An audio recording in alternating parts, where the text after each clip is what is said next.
Okay, so we are starting carboxylic acids.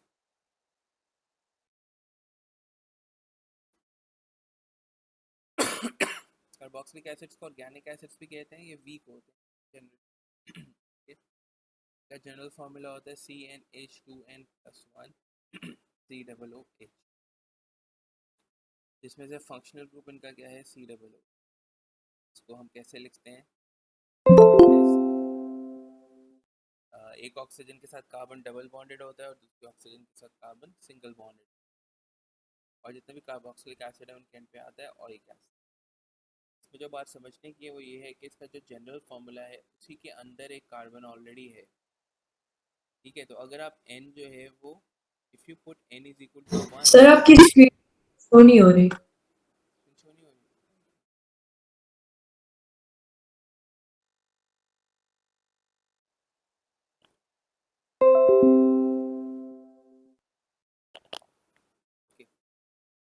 मैं कह रहा था कार्बोक्सिलिक एसिड जो हैं हमारे, उनका जनरल फार्मूला है CnH2n+1 COOH, फंक्शनल ग्रुप होता है COO। इसको आप लिख सकते हैं इस तरह से, ठीक है। जितने भी कार्बोक्सिलिक एसिड हैं वो एंड होते हैं ओरिक एसिड। अब इसमें जो समझने की बात है वो ये है कि इसके जनरल फार्मूला के अंदर ऑलरेडी एक कार्बन है। तो अगर आप n की जगह 1 पुट करेंगे ना तो आपके पास एक कार्बन यहाँ से आ जाएगा और एक कार्बन यहाँ से आ जाएगा, यानी कि 2 कार्बन वाला कार्बोक्सिलिक एसिड, ठीक है। तो अगर आपको 2 कार्बन वाला कार्बोक्सिलिक एसिड बनाना है तब n1 पुट करेंगे। इसी तरह से अगर आप n2 पुट करेंगे तो आपके पास 3 कार्बन वाला कार्बोक्सिलिक एसिड आएगा। 2 यहाँ से आएंगे CN वाली साइड से और एक ये जो कार्बोक्सिलिक एसिड का फंक्शनल ग्रुप है उसमें से आ जाएगा।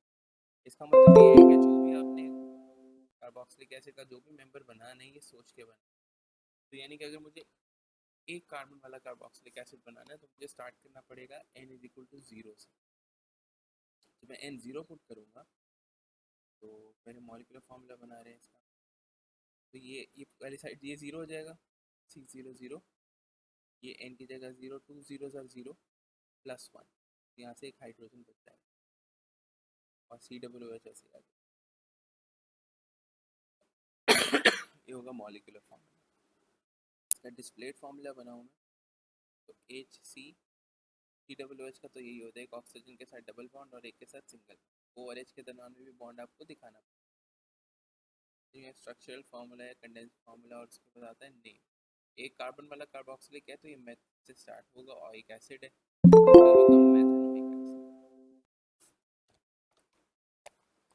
ठीक है। तो अगर 2 कार्बन वाला कार्बोक्सिलिक एसिड बनाना है तो n1 पुट करूँगा तो ये C1 हो जाएगा, H2 1s are 2 +1 3 जाएगा, CH3 COOH। इसका डिस्प्लेड फार्मूला क्या बनेगा, पहले कार्बोक्सिलिक का स्केलेटन बना लिया करो। ये कार्बन इस कार्बन से कनेक्ट हुआ था ना, कार्बन और फिर कार्बोक्सिलिक एसिड, ये बना दिया। अब हाइड्रोजन पूरे कर 1 2 3 4 पूरे हो, this will be called ethanoic acid.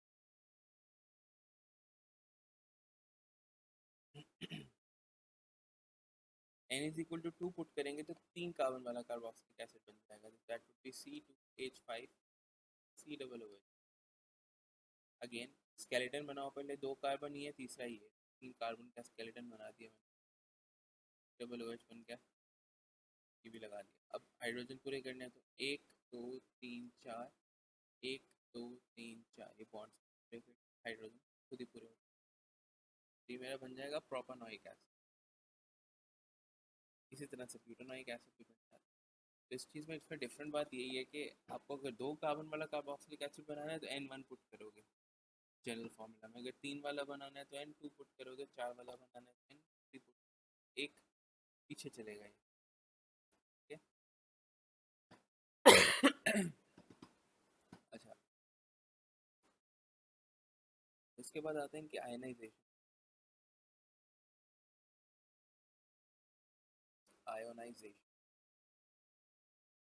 Carboxylic acid ionise कैसे होता है, जिस तरह HCl भी आयनाइज होता था, ये हाइड्रोजन आयन और क्लोराइड आयन, कार्बोक्सिलिक एसिड कैसे आयनाइज होता है, ये आखिरी जो हाइड्रोजन है ये अलहदा हो जाता है, +1 चार्ज होता है इस पर, और जो रिमेनिंग पूरा कार्बोक्सिलिक एसिड का पोर्शन होता है उसके ऊपर -1 चार्ज, ठीक है। ये आखिरी वाले पे हाइड्रोजन पे पॉजिटिव चार्ज आता है और पीछे जितना भी कार्बोक्सिलिक एसिड है जो भी है उसमें -1 चार्ज आता है। यानी कि अगर मैं एथेनॉइक एसिड लूँ CH3COOH तो पानी में डालूँ, इसका हाइड्रोजन अलहदा हो जाएगा, जो रिमेनिंग पोर्शन है उस पर -1 चार्ज आ जाएगा CH3COOH। ठीक है, इसी तरह से अगर प्रोपेनॉइक एसिड लूँ C2H5COOH क्या हो जाएगा, C2H5COO एंड 1 प्लस हाइड्रोजन। इसी तरह से अगर मैं ब्यूटानॉइक एसिड C3H7COOH तो ये अलहदा हो जाएगा C3H7COO, ये इतना अलहदा हो जाएगा, बाकी हाइड्रोजन आयन। ओके, इस तरह से आयनाइज होते हैं ये लोग। अब ये जो है ऑइक एसिड्स हैं ठीक है, ये यहाँ पे क्या है, दिस इज एथेनॉइक एसिड। जब ऑइक एसिड में से एक हाइड्रोजन निकल जाती है, एथेनॉइक एसिड में से एक आखिरी हाइड्रोजन निकल गई तो ये ऑइक से O8 हो जाता है। तो ये कौन सा आइन है, ये एथेनोएट आइन। जब ये आखिरी हाइड्रोजन एसिड की, कार्बोक्सिलिक एसिड की आखिरी हाइड्रोजन जब निकल जाती है इसमें से, तो ये ऑइक एसिड से O8 आइन, एथेनॉइक से एथेनोएट आइन बन गया। यहाँ पे ये प्रोपेनॉइक एसिड है, ये प्रोपेनोएट आइन बन गया। यहाँ पे ये ब्यूटानॉइक एसिड है, हाइड्रोजन रिमूव हुआ, ये ब्यूटानोएट बन गया। ये आप लोगों को पता होना चाहिए। ओके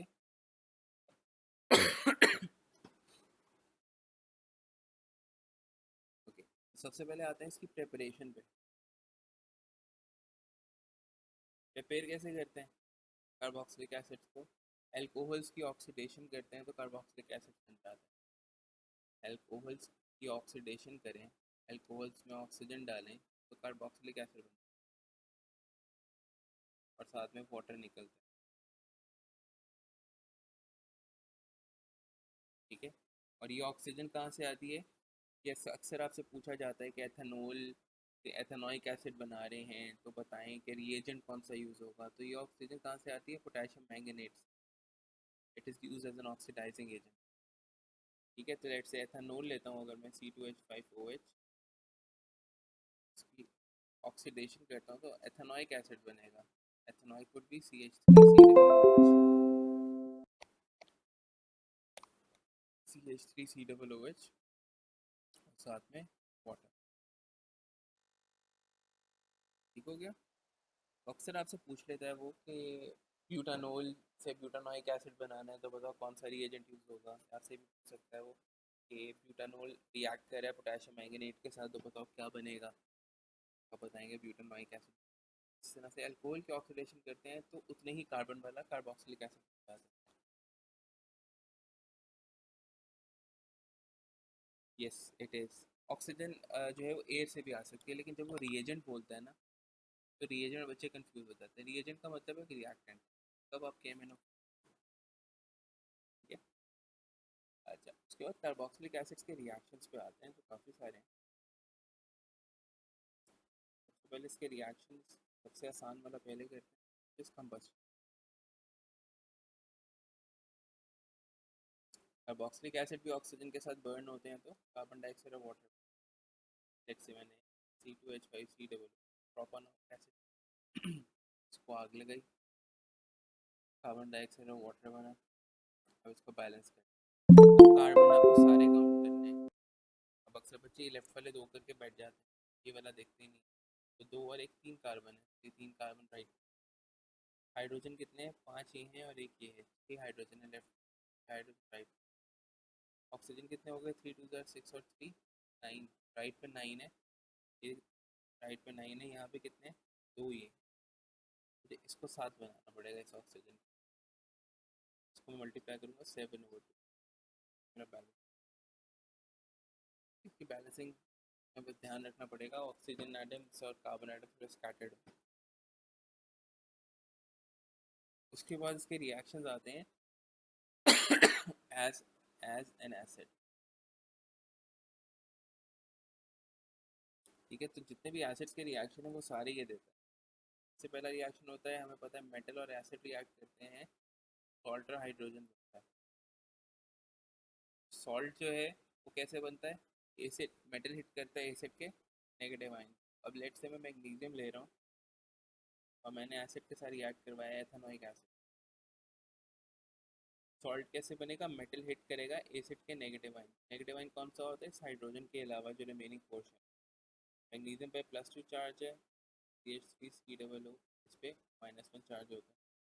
ये क्रॉस मल्टीप्लाई होंगे, CH3COO 2 से मल्टीप्लाई होगा, 1 Mg से मल्टीप्लाई होगा, तो this would become CH3COO twice CH3COO, ये 2 से मल्टीप्लाई होगा और यहाँ में Mg आ जाएगा। अक्सर बच्चे पूछते हैं Mg जो है वो शुरू में लिखते हैं बाद में क्यों लिखते हैं? द रीज़न इज कि ये जो आखिरी हाइड्रोजन है इसकी जगह पे आया है Mg। मेटल कहाँ पे आता है? इसकी जगह पे आता है, जो आखिरी हाइड्रोजन है इस वजह से बाद में लिखा जाता है। जो दूसरे एसिड्स होते हैं ना उसमें हाइड्रोजन शुरू में, तो जब इसको मैं मैग्नीशियम के साथ रिएक्ट करवाता हूँ तो Mg शुरू में आता है, MgCl2। ठीक है, इस वजह से आते हैं कि हाइड्रोजन शुरू में है दूसरा एसिड। कार्बोक्सिलिक एसिड की जो हाइड्रोजन होती है जो उसने देनी होती है वो एंड पर, इस वजह से जो भी मेटल अटैच होगा वो आखिरी हाइड्रोजन की जगह।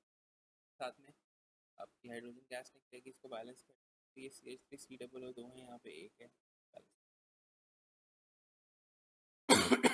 इसी तरह से ये मेटल ऑक्साइड के साथ रिएक्ट करेगा तब भी सॉल्ट, तब सॉल्ट और वाटर बनाएगा। मेटल हाइड्रोक्साइड के साथ करेगा तब भी सॉल्ट और वाटर बनाएगा। मेटल कार्बोनेट के साथ करेगा तो सॉल्ट, वाटर और कार्बन डाइऑक्साइड बनाएगा। एक दो और रिएक्शन लिखें। सबसे पहले इसका नाम लिखें। इसका नाम क्या होगा? ये एथेनोइक एसिड से हाइड्रोजन रिमूव हुई है, CH3COO। एथेनोइक से हाइड्रोजन रिमूव हुई ना, तो ये एथेनोएट हो गया और ये मैग्नीशियम है। इसका नाम बनेगा मैग्नीशियम एथेनोइक। Magnesium ethanoic. अब लेट से कार्बोनेट वाला रिएक्शन लिखते हैं। मेटल कार्बोनेट्स CaCO3 रिएक्ट कर रहे हैं एथेनोइक एसिड, तो मेटल कार्बोनेट्स और एथेनोइक से इसको प्रोपेनोइक कर देते हैं, C2H5COO। तो मेटल कार्बोनेट्स और एसिड रिएक्ट करते हैं तो सॉल्ट बनता है, वाटर बनता है और कार्बन डाइऑक्साइड बनता है। सॉल्ट कैसे बनेगा? मेटल हिट करेगा एसिड के नेगेटिव आयन। मेटल है हमारा Ca+, नेगेटिव आयन है हमारा C2H5COO नेगेटिव। ये आखिरी हाइड्रोजन के पीछे जो भी होता है वो -1 चार्ज होता है। 2 मल्टीप्लाई करेगा इसको C2H5COO को, ये 1 मल्टीप्लाई करेगा कैल्शियम। C2H5COO के बाद ब्रैकेट आ जाएगी 2, साथ कैल्शियम आ जाएगा C2H5COO ट्वाइस कैल्शियम। साथ में क्या निकलेगा इसके? कार्बन डाइऑक्साइड और वाटर। C2H5COO यहाँ पे 2 है, यहाँ पे 1 है, 2 से मल्टीप्लाई कर दें। ठीक है, तो ये सीन होता है। इसका नाम क्या रखेंगे हम? ये कैल्शियम है और ये प्रोपन, ये एथेनोइक एसिड था हमारा ऊपर वाला, और नीचे वाला कौन सा हमारा? ये प्रोपेनोइक एसिड। प्रोपेनोइक एसिड में से हाइड्रोजन निकल जाए क्या बनेगा? Propanoate calcium propanoate. ओके, तो ये बात याद रखनी है, मैंने ऊपर यहाँ पे बता भी दिया। तो कार्बोक्सिलिक से हाइड्रोजन निकल जाता है तो वो ओइक एसिड से ओएट हो जाता है। ओइक एसिड एथेनोएट हो जाता है, प्रोपेनोइक एसिड प्रोपेनोएट हो जाता है, ब्यूटेनोइक एसिड ब्यूटेनोएट। ठीक है, इसके बाद चलते हैं इसके मोस्ट इंपॉर्टेंट रिएक्शन पे, दैट इज कॉल्ड। यहाँ तक क्लियर है? जल्दी से बताओ, is it clear?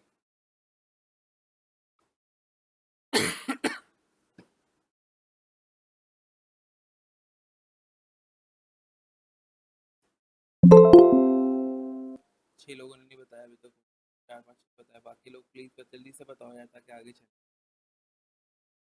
Is it clear?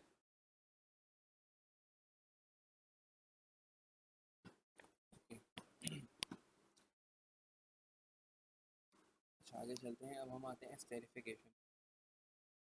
Esterification क्या होती है? ये रिएक्शन होता है जिसमें एस्टर्स बनते हैं, अल्कोहल और कार्बोक्सिलिक एसिड मिलते हैं।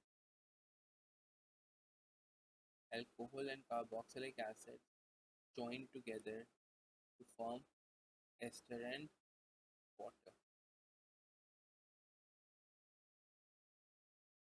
ठीक है,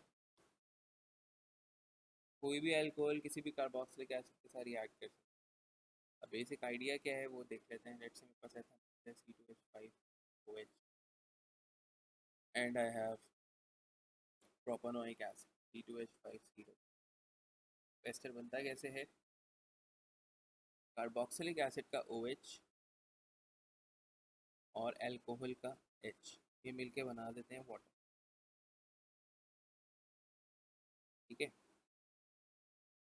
कार्बोक्सिलिक एसिड का OH और अल्कोहल का H मिलके बना देते हैं वाटर। रिमेनिंग जो पोर्शन होता है अल्कोहल का वो सारा का सारा कार्बोक्सिलिक के यहाँ पे आके, ठीक है, कार्बोक्सिलिक एसिड का कितना पोर्शन बचा हुआ है? CO, ये OH रिमूव होने के बाद इसके आगे अल्कोहल का पूरा पोर्शन लग जाता है O साइड फर्स्ट, यानी कि O वाली साइड पहले, O साइड। तो ये आ गया, जो अल्कोहल का पोर्शन है वो मैं रेड से शो कर रहा हूँ, O C2H। ये क्या बन गया आपका? This is an ester. ये COO के आगे जब C लगा होता है तो ये एस्टर की पहचान होती है। ठीक है, इस तरह से एक और अल्कोहल लेते हैं। ये हमारा एथेनॉल था, नाम लिख देता हूँ, और ये हमारा प्रोपेनोइक एसिड। इसी तरह से मैं ले लेता हूँ, चलो मेथनॉल, साथ में मैंने ले लिया एथेनोइक एसिड। फिर क्या होगा? कार्बोक्सिलिक का OH, अल्कोहल का H मिलके क्या बनाएंगे? वाटर। जो रिमेनिंग पोर्शन है कार्बोक्सिलिक का वो ये बचा हुआ है CH3CO। अल्कोहल का रिमेनिंग पोर्शन कार्बोक्सिलिक के आगे लग जाएगा O साइड। मैं रेड से शो कर रहा हूँ जो कार्बोक्सिलिक अल्कोहल का, तो ये बन जाएगा हमारा एस्टर। एस्टर की पहचान क्या होती है? ये COO। देखो, COO कार्बोक्सिलिक में भी आता है, लेकिन कार्बोक्सिलिक में COO के बाद H लगा हुआ है, एस्टर में COO के बाद भी C लगा हुआ है। अच्छा, ये हो गया आपका। इसका स्ट्रक्चर बना लेते हैं आगे इसी के। इसका स्ट्रक्चर देखो, स्केलेटन बना लो। कितने कार्बन हैं? दो, ये है, तीसरा ये है, दो ये है। ये जो तीसरा कार्बन है इस पे कार्बोक्सिल, ये COO वाली लिंक है। तो कैसे बनाऊंगा मैं इसको? ये मैंने दो कार्बन बना ली, राइट। उसके बाद तीसरा कार्बन है मेरा कार्बोक्सिल वाला जिसपे दो ऑक्सीजन लगे हुए, एक डबल बॉन्डेड ऑक्सीजन, एक सिंगल बॉन्डेड। उसके बाद फिर दो कार्बन, दो कार्बन। बस अब बॉन्ड पूरे कर लो कार्बन। एक, दो, तीन, चार, एक, दो, तीन, एक, दो, तीन, चार, एक, दो, तीन।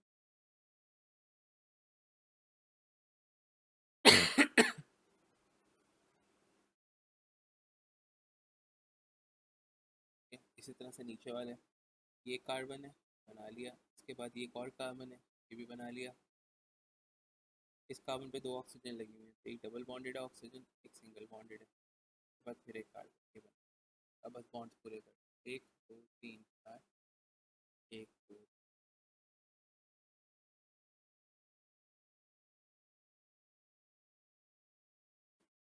ठीक है, इस तरह से स्ट्रक्चर बन जाता है। अब बात रही नाम। अब देखो, अगर देखो ये वाले जो पोर्शन, ये वाले, ये तो बेसिकली अगर तुम देखो इतना पोर्शन, ये प्रोपेनोइक एसिड में से हाइड्रोजन रिमूव, और ये अगर देखो कि एथेनोइक एसिड में से हाइड्रोजन रिमूव, तो इतना तो हमें पता है कि this is propanoate, definitely propanoate. हमने पीछे भी पढ़ा था, दिस इज प्रोपेनोएट। एंड इसका हमें पता है इसका हाइड्रोजन रिमूव हुआ है, this is ethanoate, ethanoic acid का हाइड्रोजन रिमूव। ठीक है, दिस वाज एथेनोइक एसिड, इसका एथेनोइक एसिड। अच्छा, अब रिमेनिंग पोर्शन का नाम कैसे लिखना है उसका मैं बता देता हूँ। ये तुम लोग को याद करने पड़ेंगे। लॉजिक करना है, लॉजिक लगाना है, लॉजिक लगा लो, नहीं तो मैं डायरेक्टली बता देता हूँ। CH3 होता है मीथाइल, C2H5 होता है ईथाइल, C3H7 होता है प्रोपाइल, और C4H9 होता है ब्यूटाइल। ये डायरेक्टली याद कर लो, ठीक है। नहीं तो तो लॉजिकल चीज़ है वो ये होती है कि जब अल्केन में से, अल्केन के जनरल फार्मूला में से, अल्केन के फार्मूला में से एक हाइड्रोजन रिमूव कर दें तो वो अल्काइल ग्रुप्स बन जाते हैं, ठीक है। मीथेन CH4 था, उसकी हाइड्रोजन रिमूव की तो मीथाइल हो। C2H6 ईथेन था, उसकी हाइड्रोजन रिमूव की तो इथाइल हो। प्रोपेन था आपका C3H8, उसकी हाइड्रोजन रिमूव की तो प्रोपाइल हो गया। C4H10 आपका ब्यूटेन था, उसकी हाइड्रोजन रिमूव की तो ब्यूटाइल हो। तो ये आपको नाम याद होना, methyl, ethyl, propyl and butyl, ठीक है। तो अगर तुम लोग यहाँ पे देखो ये C2H5, तो ये क्या है, ये ईथेन में से एक हाइड्रोजन रिमूव हुआ है तो इथाइल, और ये मीथेन में से एक हाइड्रोजन रिमूव हुआ है तो क्या है, ये इथाइल। अब इस हिसाब से इसका जो नाम होना चाहिए that has to be propanoate ethyl, right. इसका होना चाहिए ethanoate methyl, but since they want to make things difficult for you, that's why इन लोगों ने क्या किया, चलो यार कुछ इंटरेस्टिंग करते हैं। तो जो नाम, जो जिसका फॉर्मूला बाद में आ रहा है उसका नाम पहले लिखेंगे, और जिसका फॉर्मूला पहले आ रहा है उसका नाम बाद में लिखेंगे। इथाइल बाद में आ रहा है लेकिन नाम पहले लिखें, और प्रोपानोएट पहले आ रहा है तो उसका नाम बाद में, तो ये बनता है इथाइल प्रोपानोएट। इसी तरह से ये नीचे वाला है, मीथाइल लिखा बाद में जा रहा है, जो आयल ग्रुप्स होते हैं वो लिखे बाद में जाते हैं, ठीक है। नाम उनका पहले आता है तो it's called methyl ethyl ethanol, okay. तो एक और चीज़ बता दूँ कि ये रिएक्शन फॉरवर्ड जा रहा है, दैट इज स्टेरिफिकेशन, अल्कोहल और कार्बोक्सिलिक मिलके एस्टर बना, ये रिएक्शन जब वापस आता है, यानी कि एस्टर में आप पानी डालते हो in the presence of dilute HCl as catalyst, और साथ हीट कंडीशन याद रखें, इसको हम हाइड्रोलिसिस कहते हैं। जब इस रिएक्शन को आप रिवर्स करते हो तो आप इसको हाइड्रोलिसिस कहते हैं, ठीक है। एस्टर से जब दोबारा अल्कोहल और कार्बोक्सिलिक एसिड बनाते हो तो उसको हम हाइड्रोलिसिस कहते हैं, ठीक है।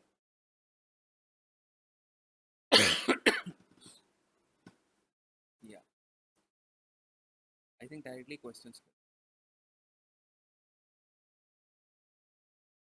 वैसे क्लियर है बच्चों यहाँ तक ये प्रॉब्लम्स। एस्टर के कुछ क्वेश्चन करते हैं डायरेक्टली,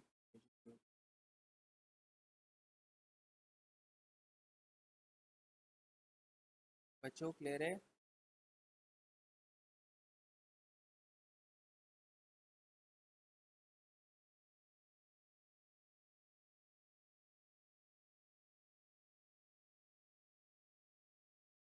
ओके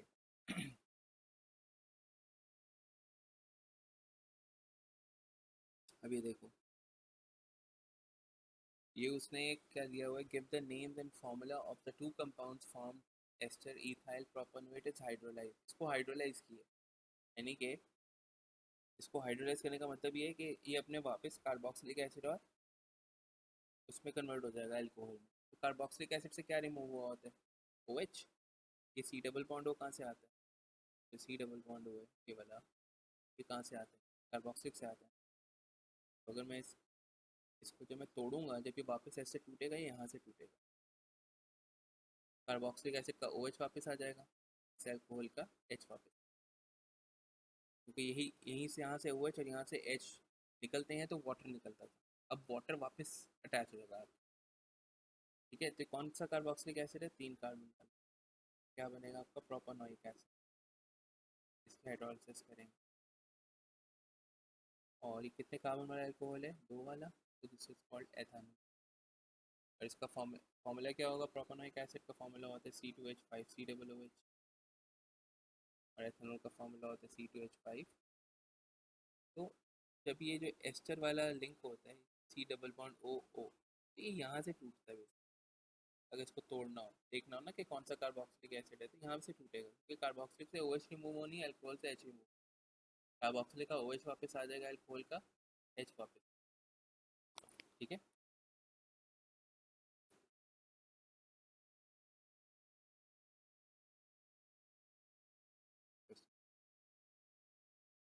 कह रहे ABCD and are different substances.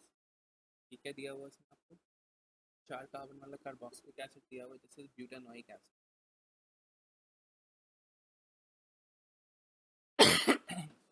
Identify by name ABCD। एक है भाई, ये क्या है? कार्बोक्सिलिक एसिड मैग्नीशियम से रिएक्ट यानी कि मेटल के साथ रिएक्ट किया, तो मेटल और एसिड रिएक्ट करते हैं तो सॉल्ट के साथ हाइड्रोजन गैस निकलती है। ए क्या होगा? हाइड्रोजन। बी क्या है? सॉल्ट कौन सा बनेगा? सॉल्ट कैसे बनता है? ये जो आखिरी हाइड्रोजन होता है इसकी जगह पे क्या लगता है आके? मैग्नीशियम लगता है, राइट।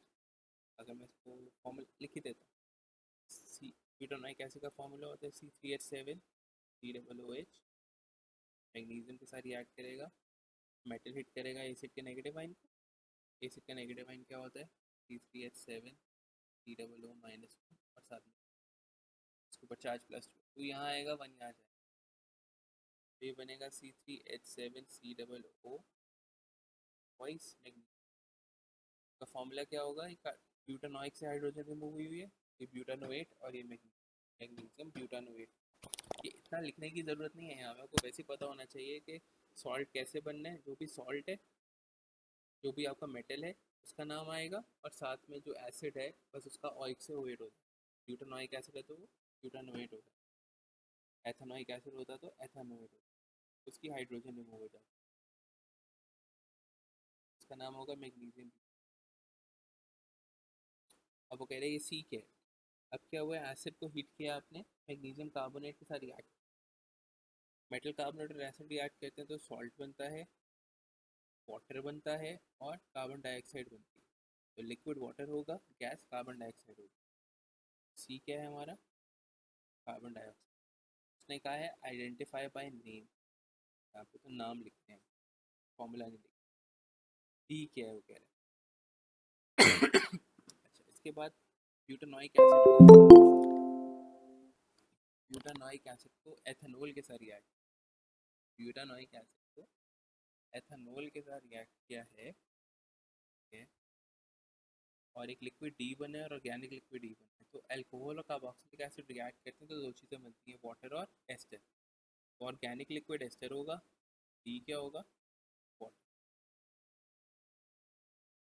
अब वो कह रहे ई का स्ट्रक्चर भी बना दो मुझे, क्या कौन कौन रिएक्ट कर रहे हैं? ब्यूटानोइक एसिड और एथेनॉल। तो डायरेक्टली स्ट्रक्चर नहीं बनाया करो, पहले मॉलिक्यूलर फॉर्मूला लिखो। ब्यूटानोइक एसिड होता है C3H7 COO और एथेनॉल होता है C2H5। यहाँ से OH जाएगा, यहाँ से H जाएगा, ये रहेगा, ये वाटर बन गया, यहाँ से OH चला, सॉरी, यहाँ से OH चला गया C3H7, ठीक है, और यहाँ से H चला, यहाँ से H चला गया, ये पोर्शन बचा। अल्कोहल का जो रिमेनिंग पोर्शन होता है वो कार्बोक्सिलिक के आगे लग जाता है, तो ये बन जाएगा C3H7 OOH। कि अब इसका स्ट्रक्चर बना दें। पहले ये 3 कार्बन हैं, ये 3 कार्बन बना दिए मैंने, फिर ये कार्बोक्सिलिक एसिड वाला कार्बन है, C डबल बॉन्ड O और फिर O, ये 2 कार्बन, ठीक है। हाइड्रोजन पूरे कर लो, 1 2 3 4, 1 2 3 4, 1 2 3 4, 1 3।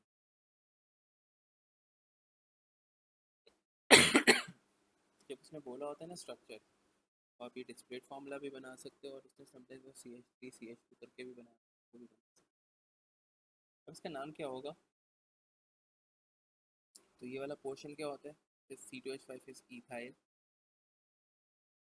And this portion is, butanoic acid से हाइड्रोजन रिमूव हुई हुई है तो दिस इज ब्यूटानोइक। ये उल्टा लिखते हैं, ब्यूटानोएट इथाइल नहीं लिखते, इथाइल ब्यूटाइल। अच्छा,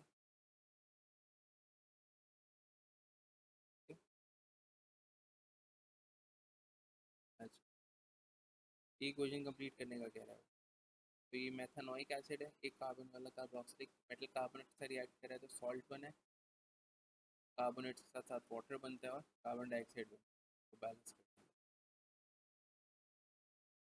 इसकी वर्ड इक्वेशन पूरी करें, जिंक और मेथानोइक एसिड रिएक्ट करेंगे, सॉल्ट और हाइड्रोजन बनेगी, मेटल और एसिड रिएक्ट करते हैं तो जिंक मेथानोएट बनेगा, मेथानोएट और साथ में बनेगी हाइड्रोजन।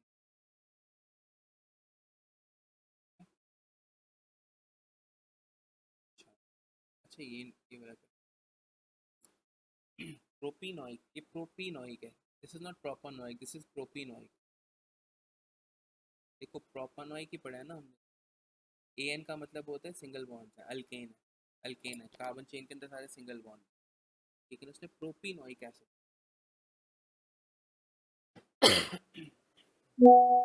नहीं नहीं मतलब यार एक्चुअल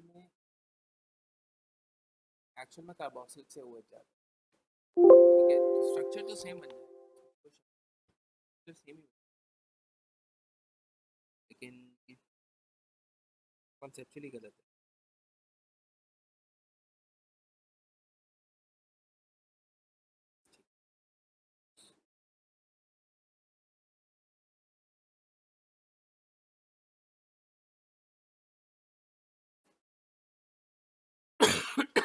एक minute charge.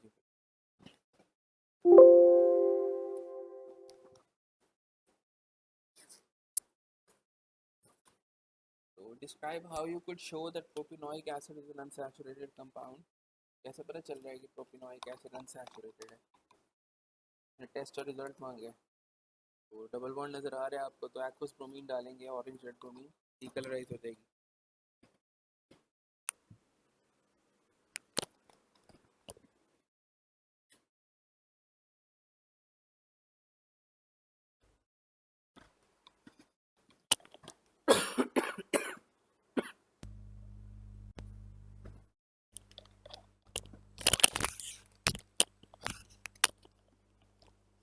Without using an indicator, describe how you could show that compound is an acid. Indicator use के बगैर कैसे पता चलेगा कि कंपाउंड एसिड है, तो आप उसके अंदर कोई मेटल डाल दो, ऐड अ रिएक्टिव मेटल भी डाल सकते हो, मेटल कार्बोनेट भी डाल सकते हो, दोनों के केसेस में गैस निकलती है, मेटल के केस में हाइड्रोजन गैस निकलती है, मेटल कार्बोनेट डालते हो तो कार्बन डाइऑक्साइड निकलती है, तो रिजल्ट क्या आता है, एफरवेसेंस होती है, फिजिंग होती है, reactive metal like magnesium liquid होता है, ठीक। अच्छा कह रहा है प्रोपिनोइक एसिड एथेनॉल के साथ रिएक्ट कर रहा है और एस्टर बना रहे हैं, नाम क्या होगा। देखो इसने प्रोपिनोएट हो जाना है, बस डिफरेंस ये है कि प्रोपिनोइक है तो आपके बच्चे इसको प्रोपानोइक कर दें, कि प्रोपिनोइक है तो ये प्रोपिनोएट ही हो जाएगा, और इथेनॉल ने इथाइल हो जाना, ठीक है, तो नेम क्या बन जाएगा, इथाइल, इथाइल प्रोपिनोएट, प्रोपिनो। अब वो इसका स्ट्रक्चर पूछ रहा है, स्ट्रक्चर कंफ्यूजिंग हो सकता है आपको, ये कार्बोक्सिलिक एसिड का, तो मैं सीधी तरह इंसानों की तरह दो कार्बन और एक दो तीन C2H3 C डबल कार्बोक्सिलिक, ये दिया हुआ आपको बेसिक कार्बोक्सिलिक एसिड, इसको रिएक्ट से करवा रहे हैं हम एथेनॉल से, एथेनॉल C2H5।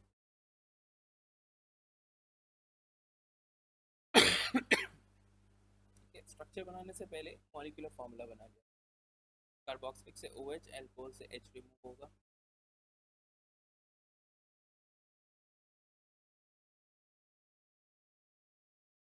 कार्बोक्सिलिक से OH रिमूव हो गया, अल्कोहल से H, जो अल्कोहल है कार्बोक्सिलिक के आगे लगेगा C2H5, तो ये बन जाएगा आपका C2H3COO3H5। अब इसको देखते हुए हमने खुद बना लेना है, ये एक सेकंड होल्ड,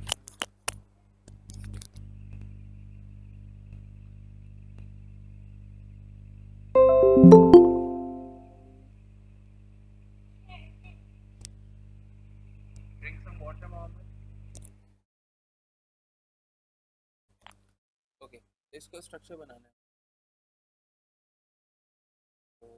स्ट्रक्चर बना लें इसका C2H3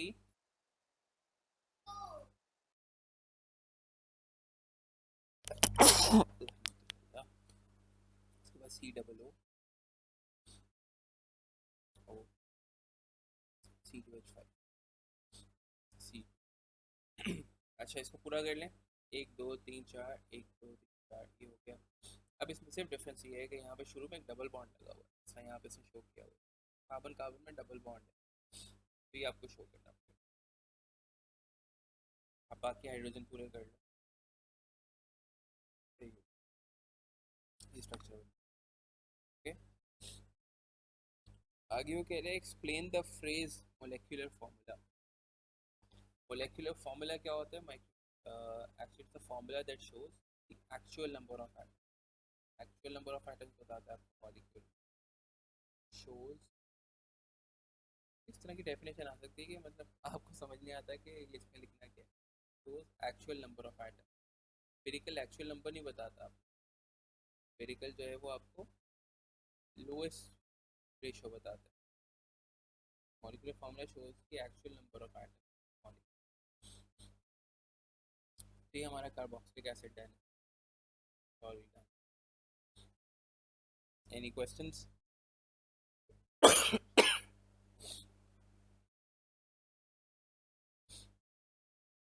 नो। कॉपर कार्बोक्सिलिक से तो रिएक्ट नहीं करेगा यार, कॉपर हाइड्रोजन से नीचे होता है ना रिएक्टिविटी सीरीज में, तो डिस्प्लेस नहीं कर सकता हाइड्रोजन।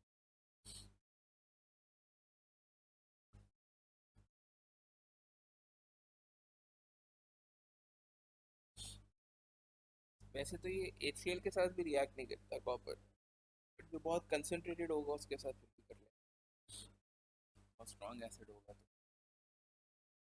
आगे अगर स्टार्ट करते हैं पॉलीमर्स। देखो यार पॉलीमराइजेशन की डेफिनेशन भी आ जाती है, एक सिंपल डेफिनेशन क्या हो सकती है इसके, small units called monomers, small units called monomers join together, join together form large units, form large called polymer। छोटे यूनिट्स होते हैं मोनोमर्स, वो मिलके एक बड़े यूनिट्स बनाते हैं हम पॉलीमर। ये डेफिनेशन। दो तरह की पॉलीमराइजेशन, एक होती है एडिशन और एक होती है कंडेंसेशन।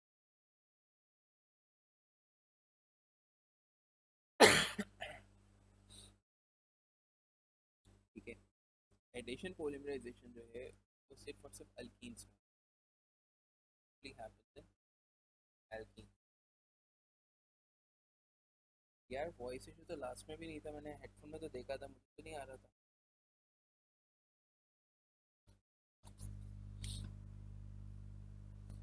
यार पता नहीं क्यों ये थोड़ी आवाज़ कम आ रही है, दैट्स फॉर श्योर, बट मेरे पास तो सही आ रहा था। तो मैंने वो यूट्यूब पे जो अपलोड की थी वो भी देखी थी, हेडफोन में तो साउंड ठीक आ रहा था।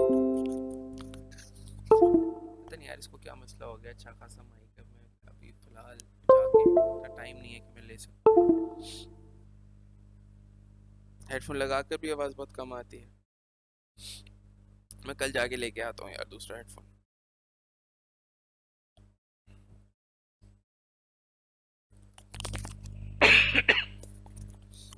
सही है, मैं करता हूँ कुछ। एनीवे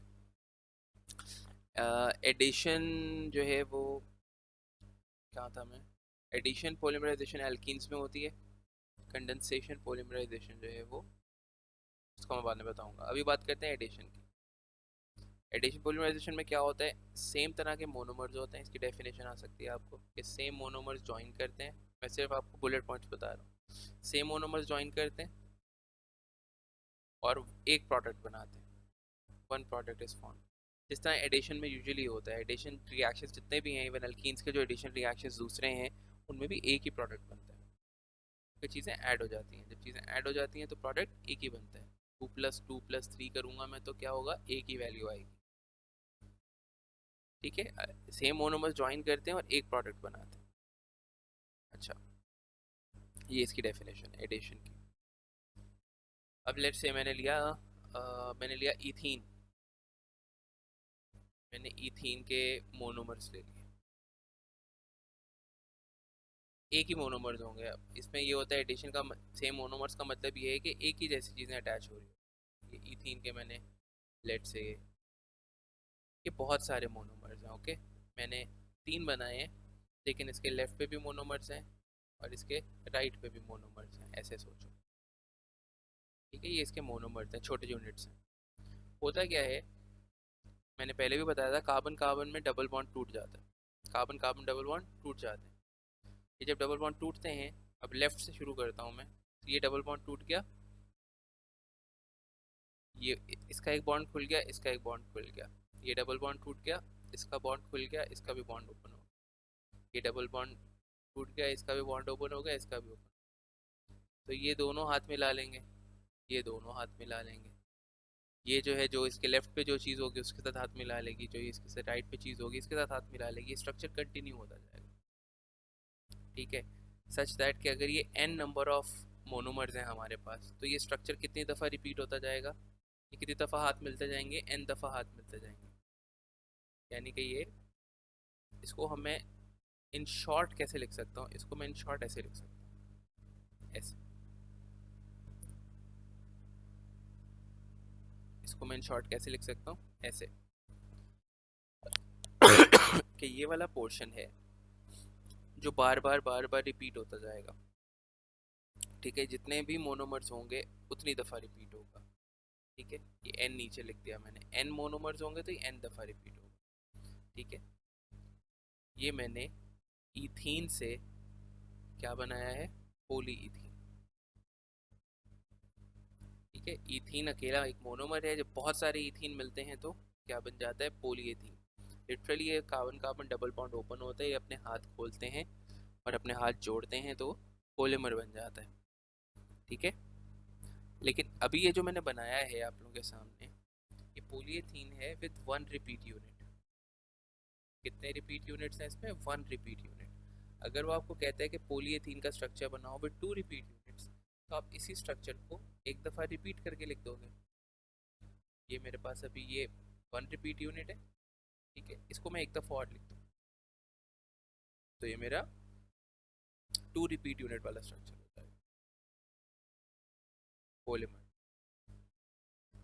ठीक है, ये दूसरा मैंने बनाया है, पॉलीमर पे पॉलीथीन विथ 2 रिपीटिंग यूनिट्स। तो ये होता है repeating unit.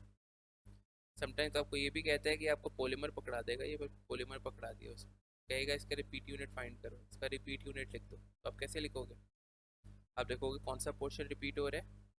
You would need, एक रिपीट यूनिट में कम से कम 2 कार्बन होने चाहिए।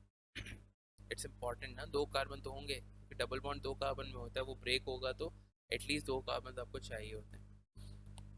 ठीक है, तो अगर आप देखो तो ये पोर्शन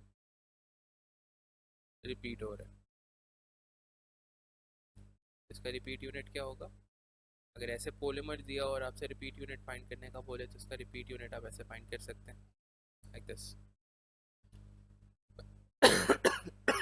सॉरी। ठीक है, दिस इज रिपीट यूनिट। और करते हैं, ये तो भी मैंने सिंपल बिल्कुल किया ईथीन का। मैं करता हूँ प्रोपीन का।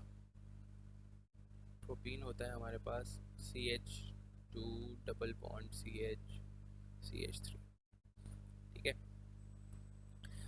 अब क्या सीन है, ये मैंने n नंबर ऑफ प्रोपीन ले लिए, मुझे पोलीप्रोपीन बनाना है, तो क्या होगा, जिन 2 कार्बन में डबल बॉन्ड होता है वो ओपन हो जाएगा। इसी तरह से किया करो, जिन 2 कार्बन में डबल बॉन्ड है उसको फोकस में ले लिया, ये मैंने फोकस में ले लिया उसको, उसका डबल बॉन्ड खुल जाएगा, ये राइट और लेफ्ट से खुल गया, इन 2 कार्बन का डबल बॉन्ड ओपन हो गया, खुल गया। जिन 2 कार्बन में डबल बॉन्ड होता है उन पे जो कुछ भी लगा होता है वो ब्रांचेस बन जाती है, यानी कि उनके राइट और लेफ्ट पे कुछ नहीं आता, सब कुछ ब्रांच पे आ जाता है, ऊपर नीचे आ जाता है। लेफ्ट वाले कार्बन पे 2 हाइड्रोजन लगे हुए थे, ये मैंने लगा दिए।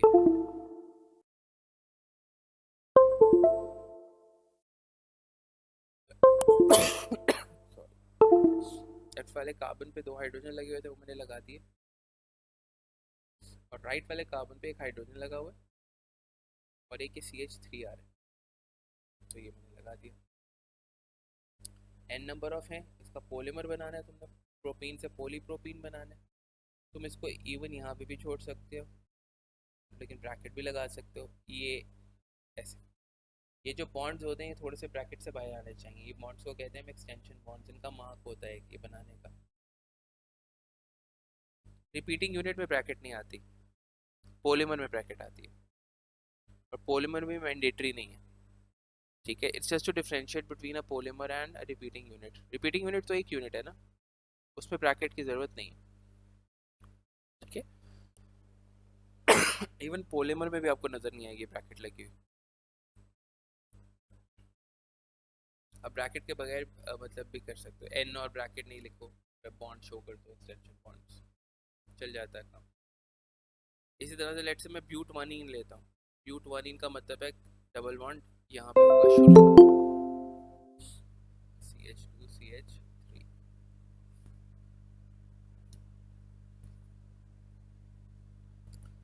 ओके। इसका मैंने क्या है मेरे पास, दिस इज ब्यूटवानीन, मैंने पोली ब्यूटवानीन बनाना है। तो अगेन क्या होगा, जिन दो कार्बन में डबल बॉन्ड है वो ओपन हो जाएगा, उनको मैं पहले बना लिया करो कि ये बॉन्ड्स खुल गए, हाथ खोल लिए उन्होंने अपने। ये लेफ्ट वाले कार्बन पे दो हाइड्रोजन है वो मैंने लगा दिए, जो राइट वाला कार्बन है इस पे एक हाइड्रोजन है, और उसके बाद ये पूरा पोर्शन है C2H5 का, ये बना दिया C2H5, ठीक है। अगर ये n नंबर है तो ये पोलीब्यूटानीन बनाना है, तो ये भी ये बन जाएगा आपका, दिस इज पोलीब्यूटीन, ठीक है।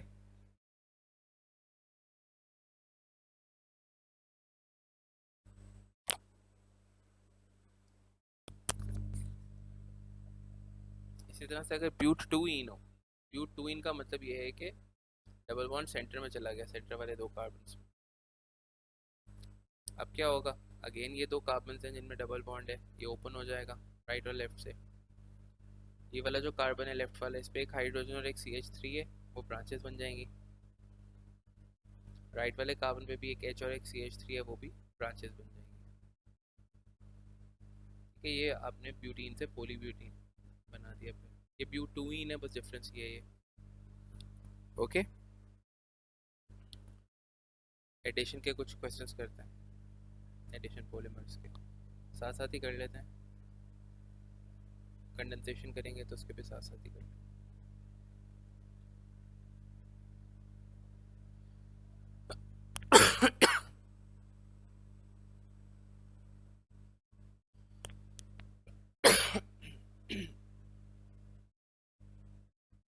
अभी देखो, अच्छा एक चीज़ याद रखना है, ये जो पॉलीथीन और ये सारी चीज़ें एडिशन पॉलीमर्स जो हैं, वो पॉलीमर्स जो एडिशन पॉलीमराइजेशन से बनते हैं उनको एडिशन पॉलीमर्स कहते हैं। ये जितने भी आपके एडिशन पॉलीमर्स हैं ना, ये प्लास्टिक्स बनाने में यूज़ होते हैं, ठीक है। जितनी आपकी तबाही मची हुई है ना प्लास्टिक्स की वजह से, वो सारी एडिशन पॉलीमर्स की वजह से बची हुई है। इनसे प्लास्टिक्स बनते हैं जो नॉन बायोडिग्रेडेबल होते हैं, ठीक है। तो आपको ये इसके कुछ यूजेस पता होने चाहिए। इसका पॉलीथीन है, पॉलीथीन का तो आपको पता भी होगा, ये पॉलीथीन बैग्स में यूज़ होता है, क्लिंग फिल्म में यूज़ होता है, ये जो सैंडविचेस के ऊपर नहीं लगी होती प्लास्टिक की शीट।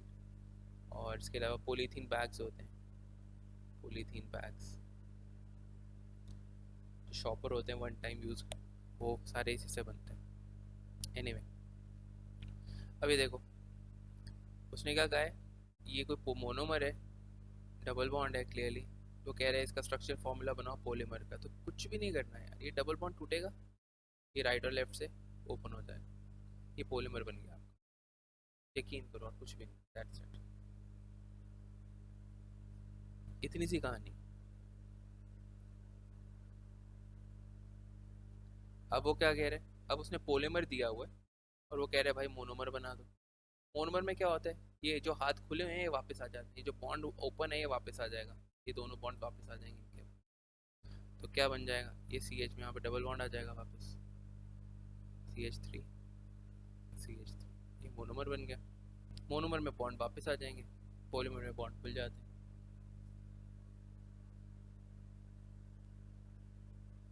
देखो, draw the structural formula of its monomer. अब मोनोमर बनाने के लिए पहले, क्योंकि दो रिपीटिंग यूनिट्स ने दिखाए हुए हैं, तो पहले आइडेंटिफाई करो कि रिपीटिंग यूनिट है क्या। रिपीटिंग यूनिट इसका है ये इतना portion, okay, this is the repeating unit, right, ये रिपीट हो रहा है। अब क्या होगा, एक्सटेंशन बॉन्ड्स कौन से हैं, इसका ये वाला एक्सटेंशन बॉन्ड है यहाँ पे, इसका ये लेफ्ट वाला है, तो ये बॉन्ड्स वापस आ जाएंगे मोनोमर बनाने के लिए।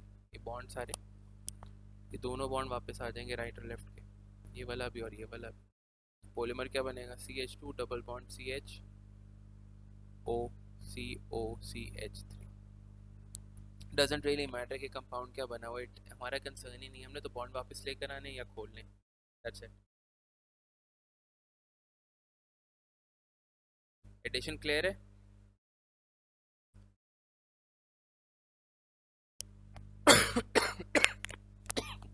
बच्चों एडिशन पॉलीमराइजेशन क्लियर है?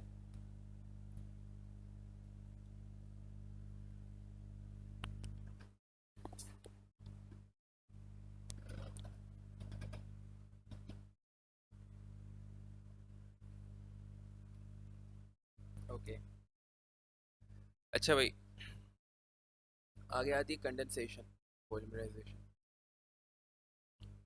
जिसमें काफ़ी लोग फंसते हैं, सर एडिशन में भी काफ़ी फंसते हैं, लेकिन कुछ है नहीं एक्चुअली, मैं ऐसा नहीं क्यों कॉम्प्लिकेट कर देते हैं। कंडेंसेशन पॉलीमराइजेशन क्या है, उसमें सेम मोनोमर्स ज्वाइन करते हैं, इसमें डिफरेंट मोनोमर्स ज्वाइन करते हैं और मोर देन वन प्रोडक्ट बनाते हैं। ठीक है, डिफरेंट मोनोमर्स होते हैं या मोनोमर्स पे डिफरेंट फंक्शनल ग्रुप होते हैं, डिफरेंट मोनोमर्स होते हैं और मोर देन वन प्रोडक्ट बनता है। इसमें साथ वाटर भी बनता है, पॉलीमर के साथ साथ वाटर भी बनता है, मोर देन वन प्रोडक्ट। इसमें सबसे पहली एग्जांपल आती है आपके पास नायलॉन की, बल्कि नायलॉन से पहले मैं करवाता हूँ आपको पोलिएस्टर, कि अभी आपने एस्टर की है तो साथ ही पोलिएस्टर कर लेते हैं। पोलिएस्टर कैसे बनता है, देखो एस्टर कैसे बनता है, अल्कोहल और कार्बोक्सिलिक एसिड रिएक्ट करते हैं, पोलिएस्टर बनता है डाई अल्कोहल और di carboxylic react. Di alcohol का क्या मतलब है, डाई अल्कोहल का मतलब है ये दो कार्बोक्सिलिक एसिड्स लगे हुए हैं।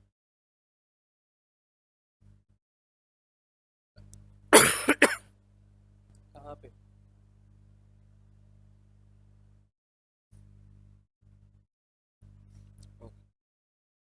डाई कार्बोक्सिलिक का मतलब है दो कार्बोक्सिलिक एसिड लगे हैं। और ये बॉक्स का क्या मतलब है,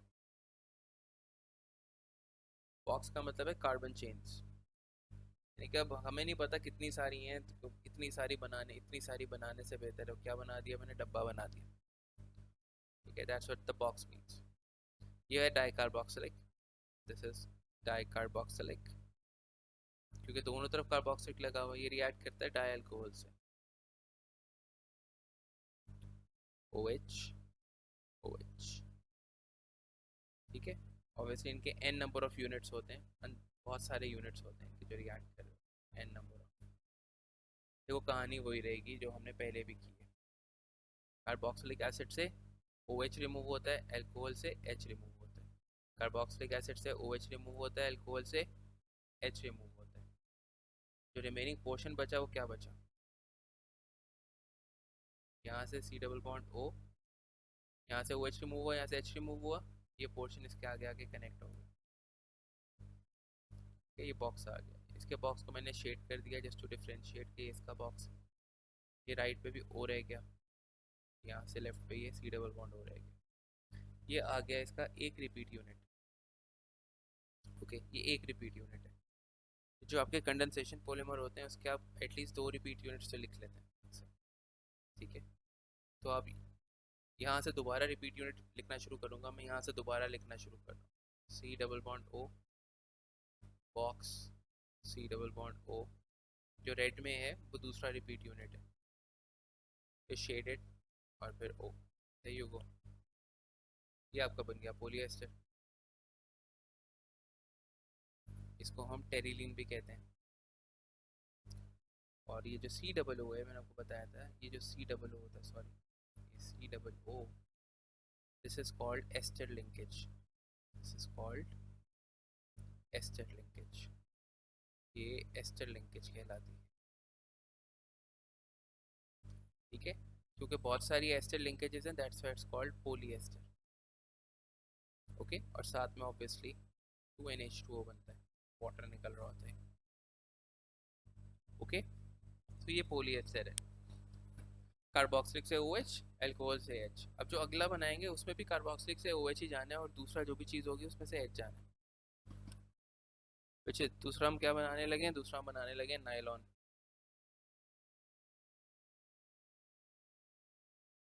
नायलॉन को हम पोलियमाइड भी कहते हैं।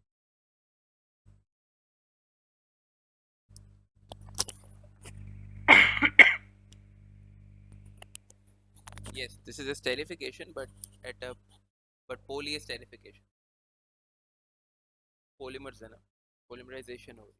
वन एस्टर ही रहा है लेकिन बहुत सारे एस्टर्स। अच्छा, नायलॉन कैसे बनता है? डाई कार्बोक्सिलिक लेते हैं हम दोबारा। डाई कार्बोक्सिलिक,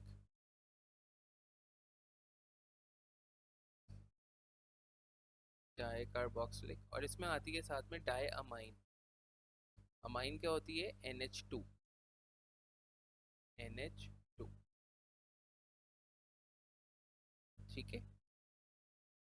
डाई कार्बोक्सिलिक और साथ में आती है डाई अमाइन।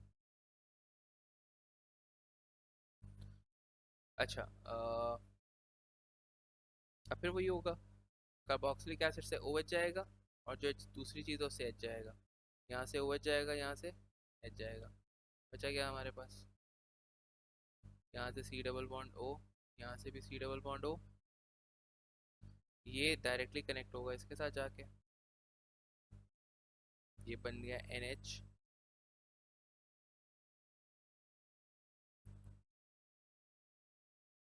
NH, ये मेरा एक रिपीट यूनिट आ गया। अब इसी को दोबारा लिख देंगे दो रिपीट यूनिट्स के लिए। रेड से लिख रहा हूँ, C double bond O box, C double bond O, NH box, NH। ठीक है, ये जो लिंकेज होती है CONH is called amide linkage. ये बहुत सारी हैं, that's why the structure is known as polyamide. इसको नॉर्मल लैंग्वेज में नायलॉन कहते हैं। नायलॉन के भी यूजेस होते हैं, आपके क्लोथिंग में यूज होती है, नायलॉन के कपड़े होते हैं, कर्टन्स में यूज होती है। ठीक है, देखो कहानी वही है, कार्बोक्सिलिक से OH जाना है, जो दूसरी चीज़ है उससे H चला जाना है। ये दोनों जाके क्या है, वाटर मॉलिक्यूल्स बनाते हैं 2H2। क्योंकि ये n नंबर ऑफ मोनोमर्स मिल रहे हैं, ये फिर N2NH2 बनाते हैं।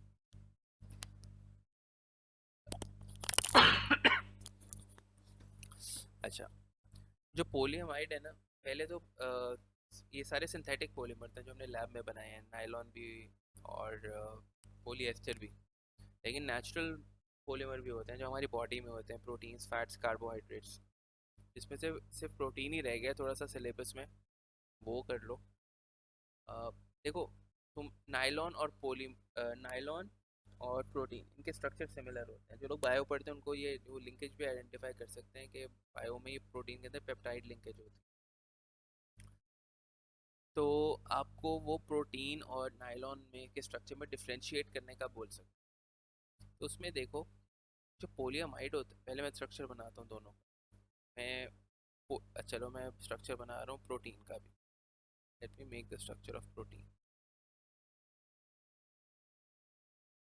यू विल से कि सर ये कैसी है, और मैं तुम लोगों से बोलता हूँ आइडेंटिफाई करो कि डिफ्रेंशिएशन कहाँ पे हो रही है, कहाँ से ये डिफरेंट है स्ट्रक्चर।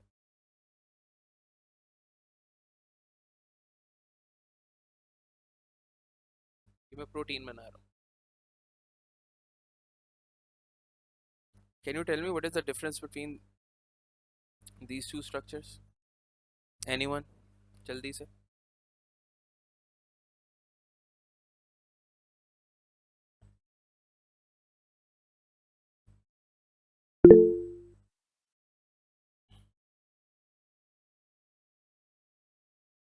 क्या डिफरेंस है?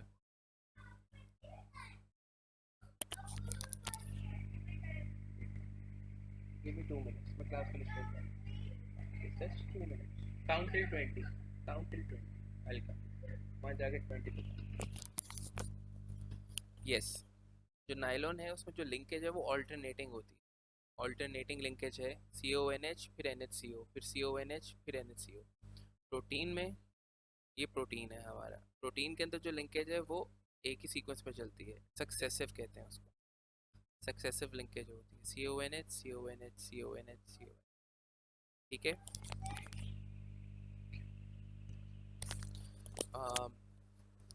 जो आपका पोलीअमाइड है वो डाइकार्बोक्सिल डायमाइन से बन रहा है, और जो आपका प्रोटीन है वो बनता है अमाइनो एसिड से। Amino acids join, amino acids join to form,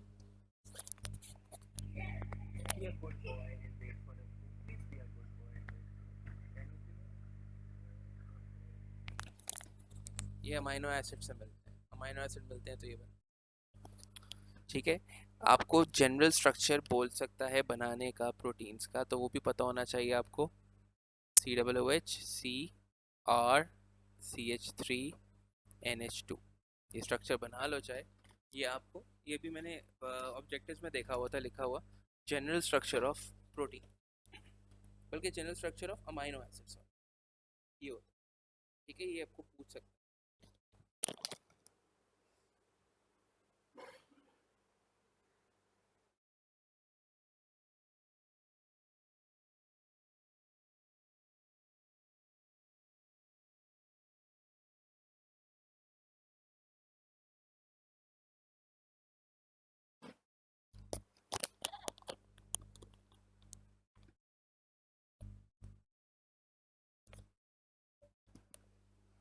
Mohammad, अब मैंने लगा दिया, आपको नहीं देखना तो ऑफ कर दो, ऑफ कर दो, फिर जाके देखिए, मैं अभी चेंज कर दूंगा क्लास में, दैट्स व्हाट डिसाइड। ठीक है, मैंने अभी फिर आया हूँ, अब मैं दोबारा।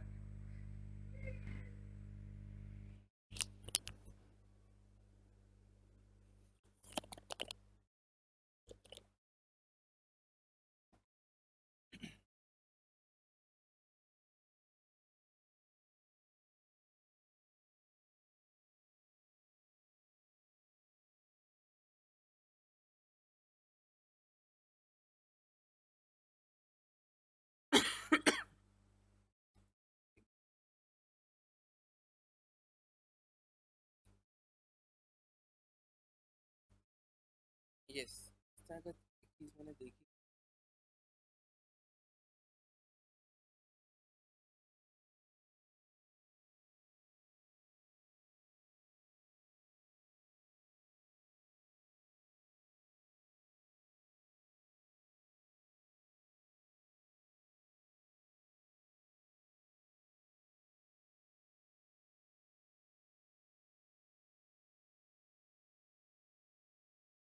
ये देखो, ये अमाइनो एसिड मोनोमर्स का जनरल स्ट्रक्चर भी है, ये जरूर कर लो। और प्रोटीन का स्ट्रक्चर हम इस तरह से ये आपको बनाने के लिए देख इसके इसके अलावा प्लास्टिक्स भी आपका काफ़ी हद तक कम कम हो गया। मैक्सिमम आपसे ये पूछता है कि प्लास्टिक्स के प्रॉब्लम्स क्या हैं, तो आप उसको बताते हो कि यार उसके डिस्पोजल में क्या प्रॉब्लम है प्लास्टिक के। एक तो नॉन बायोडिग्रेडेबल है, बायोडिग्रेडेबल एटमॉस्फेयर के साथ डिकम्पोज नहीं होता। ठीक है, नेचुरली डिकम्पोज नहीं होता। जिस वजह से अगर आप लैंडफिल में डालोगे तो वो वहीं पे रहेगा, पोल्यूशन कॉज करेगा। पाँच समंदर में डालते हो, अगर आप डंप करते हो तो समंदर में एक्यूमुलेट हो जाता है, और अगर आप बर्न करते हो तो उससे टॉक्सिक फ्यूम्स निकलते हैं। ये तीन डिस्पोजल के प्रॉब्लम्स हैं इसके, तो ये भी याद रखना है। ठीक है, मैं इसके पास पेपर्स पे चलता हूँ। देखो ये भी आ सकता है, यहीं से पूरा कर लेते हैं question. Describe two problems caused by disposal of synthetic polymers in landfill sites. Non biodegradable होते हैं, दे स्टे देयर। ठीक है, दे आर नॉन बायोडिग्रेडेबल, तो आपकी सॉइल क्वालिटी भी ख़राब करते हैं। ठीक है, और लैंड पोल्यूशन कॉज करते हैं। Describe one problem caused by burning synthetic polymers, toxic fumes निकलते हैं। State two uses of synthetic polymers, nylon का लिख दो, नायलॉन जो है वो आपका क्लोथिंग में और कर्टन्स बनाने में यूज होता है। कह रहे draw the structural formula of the monomer of polymer A. Polymer A क्या है? एडिशन पॉलीमर है, ठीक है। ये रिपीटिंग यूनिट आइडेंटिफाई हो गया उसका, ये बॉन्ड वापस आ जाएंगे,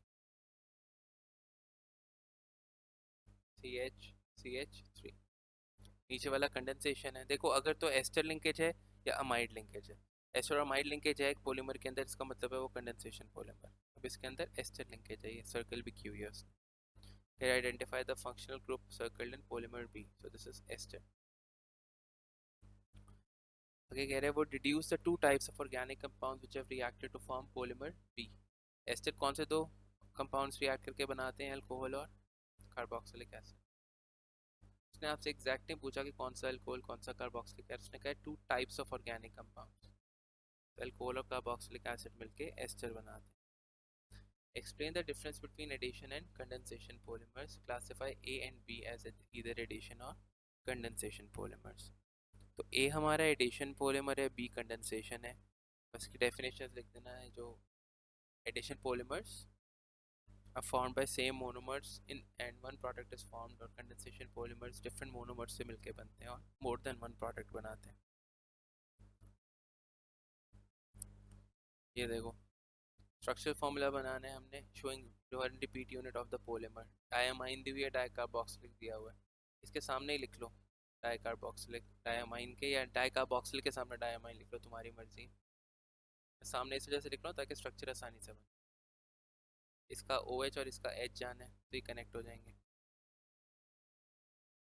NHC डबल बॉन्ड O। इसका OH और इसका H जाएगा तो ये इसके साथ कनेक्ट हो जाएगा। COOH का शेडेड था बॉक्स, शेडेड हो गया।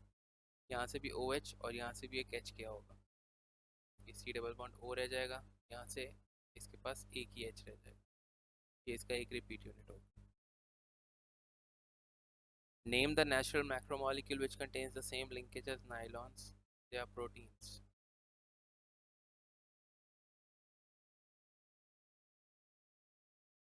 अच्छा बस उसने बॉक्स नहीं दिया हुआ, डाइकार्बोक्सिलिक और डायमाइन ही, बस बॉक्स नहीं दिया उसने, ये ब्रैकेट्स दी हुई। अब यही यूज कर लो, यहाँ से OH जाएगा, यहाँ से H जाएंगे।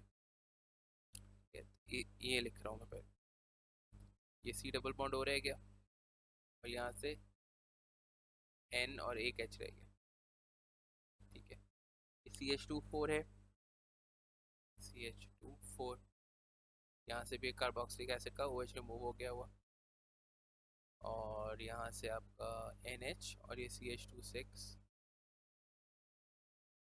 और साथ में फिर NH, एक हाइड्रोजन रिमूव हो गया। तो इसका वन रिपीट यूनिट है, इसको एक दफ़ा और बना लो। जब स्पेसिफाई नहीं किया होना का कितना बनाने हैं रिपीट यूनिट्स, तो इट्स इट्स बेटर कि आप एक और बना लिया करें ताकि आपको एक और लिंकेज नज़र आ जाए उसको हमारी। ठीक है, मेरे पास आगे जगह नहीं बची इसके आगे, ये पूरा पोर्शन दोबारा बना लेना। ठीक है, यहाँ से C डबल बॉन्ड O से शुरू करोगे, CH2 4 और ये आगे पूरा बना। और है somebody raised hand, इसने हाथ रेस किया।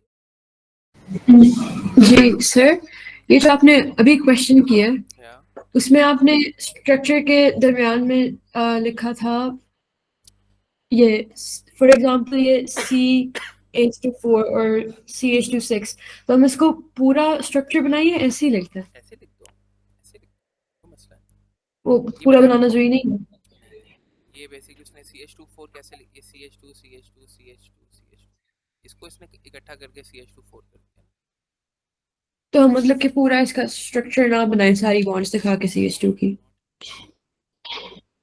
ठीक है। और ही इज कंसर्न्ड जब वो आपको पॉलीमर, देखो जब वो एडिशन पॉलीमर बनाने के लिए कहता है ना आपको, ही इज कंसर्न्ड कि आपने एक्सटेंशन बॉन्ड सही बनाया है या नहीं बनाया।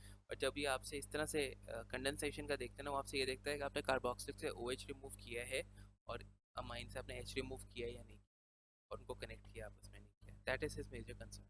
और ऑब्वियसली एक्सटेंशन बॉन्ड्स आपको यहाँ पे दिखाने, ठीक है। जी सर। चलो हाँ भाई, आवाम को समझ आ गई है पॉलीमर्स, बहुत आवाम परेशान थी, और लेकिन आज आवाम में लोग कम है।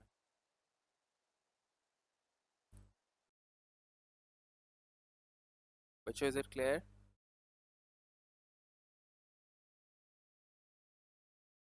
आज ही जाके बहुत सारे क्वेश्चन करो।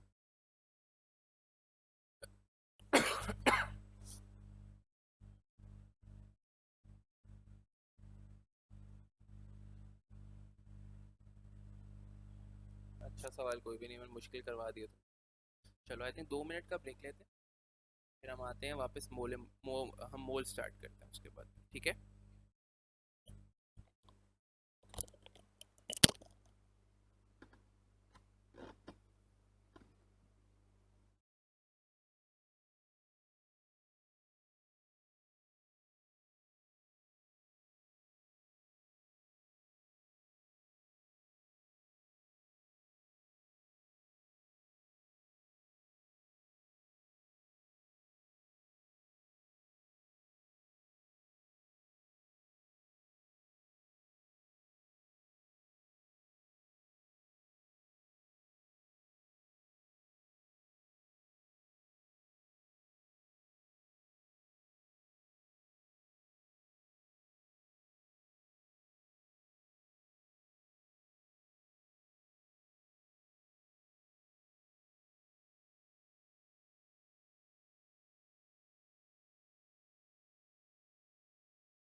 ओके बच्चों, मोल स्टार्ट करें।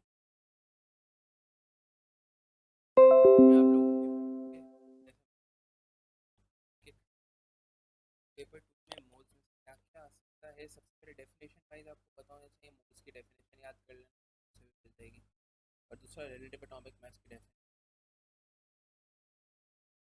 रिलेटिव एटॉमिक की डेफिनेशन, तो दोनों की डेफिनेशन आपसे पूछ सकते हैं पेपर 2, ओके, तो ये याद कर लेना। अच्छा,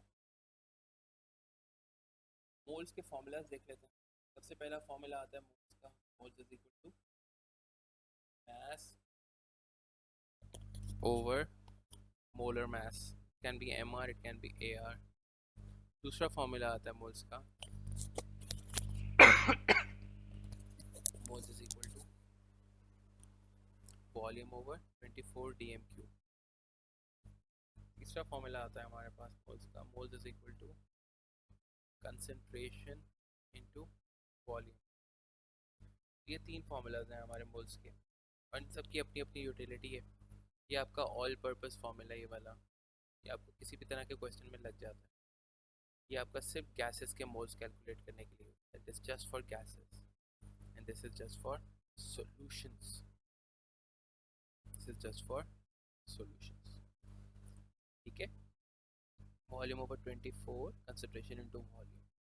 अब एक चीज़ जो मैं तुम लोगों को बताना हूँ पहले, तो ये है कि देखो, एक केमिकल इक्वेशन में आपको अगर किसी भी एक चीज़ के मोल पता चल जाए, एक केमिकल इक्वेशन में अगर आपको किसी एक चीज़ के भी मोल्स पता चल जाएंगे ना, तो आप किसी भी और चीज़ के मोल निकाल सकते हैं। यानी कि लाइक अगर मुझे इस क्वेश्चन में से मुझे लेट से हाइड्रोजन के मोल्स पता है 0.5, तो मैं पूरी इक्वेशन में जितनी चीज़ें होंगी उनके मोल निकाल सकता हूँ। कैसे? सिंपल रेशियो से। हमने रिवर्सिबल किए थे, उसमें मैंने आपको बताया था, मैंने आपको पहले पहले भी बताया था कि जो कॉफिशिएंट्स होते हैं एक केमिकल इक्वेशन में वो मोल्स ही होते हैं। तो आपको कुछ गिवन मोल्स हैं और आपको कुछ बताया भी हुआ है।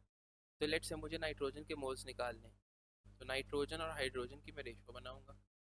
मैं देखूंगा नाइट्रोजन का जब 1 मोल है तो हाइड्रोजन के 3 मोल्स हैं। तो हाइड्रोजन के अगर 0.5 मोल्स होंगे तो नाइट्रोजन के कितने होंगे? तो I just cross multiply, 3x will be equal to 0.5, तो x will be equal to 0.5/3, ये जितना भी आता है। इसी तरह से मैं अमोनिया के भी निकाल सकता हूँ। मैं हाइड्रोजन को और अमोनिया को कंपेयर कर लूँगा। हाइड्रोजन और अमोनिया को कंपेयर किया मैंने, जब हाइड्रोजन के 3 मोल्स हैं तो अमोनिया के 2 मोल्स हैं, राइट, 3:2। तो जब हाइड्रोजन के 0.5 होंगे तो अमोनिया के कितने होंगे? तो again 3x is equal to 1, x is equal to 1/3, जो भी आता है 3 आएगा। ठीक है। तो याद रखना कि एक केमिकल इक्वेशन में अगर आपको किसी एक चीज़ के मोल्स पता है, चाहे रिएक्टेंट साइड से हो चाहे प्रोडक्ट साइड से हो, किसी भी एक चीज़ के मोल्स पता है ना, तो आप किसी के भी मोल्स निकाल सकते हो। ठीक है। मोल एक्चुअली होता क्या है, बट अगर बेसिक आइडिया ले लो एटलीस्ट मोल्स का, तो मोल्स होता क्या है? Mole is actually amount of a substance, it's a unit to that measures amount of a substance. कोई नॉर्म, बट डिफरेंस ये होता है कि कोई नॉर्मल सब्सटेंस नहीं होता, we are talking about microscopic particles, molecules, atoms, ions. ठीक है, we are actually measuring the amount of microscopic particle, electrons, ये सॉरी, एटम्स, आयंस, मॉलिक्यूल्स, इनकी अमाउंट्स मेजर कर रहे हैं। तो that's why mole is unique. Normally तो maths major करने के लिए हमारे पास बहुत सारी चीज़ें होती हैं, हमारे पास मैथ्स होता है, वॉल्यूम होता है, बहुत सी चीज़ों से आप अमाउंट का आइडिया ले सकते हो आप। लेकिन जो सब ये वाली चीज़ें होती हैं जो जो सब माइक्रोस्कोपिक या बहुत छोटी चीज़ें होती हैं जो नेकेड आइज हम नहीं देख सकते, उनको क्वांटिफाई करने के लिए हम मोल्स यूज़ करते हैं। ठीक है। तो I directly go two questions now, हम डायरेक्टली क्वेश्चन सॉल्व करें।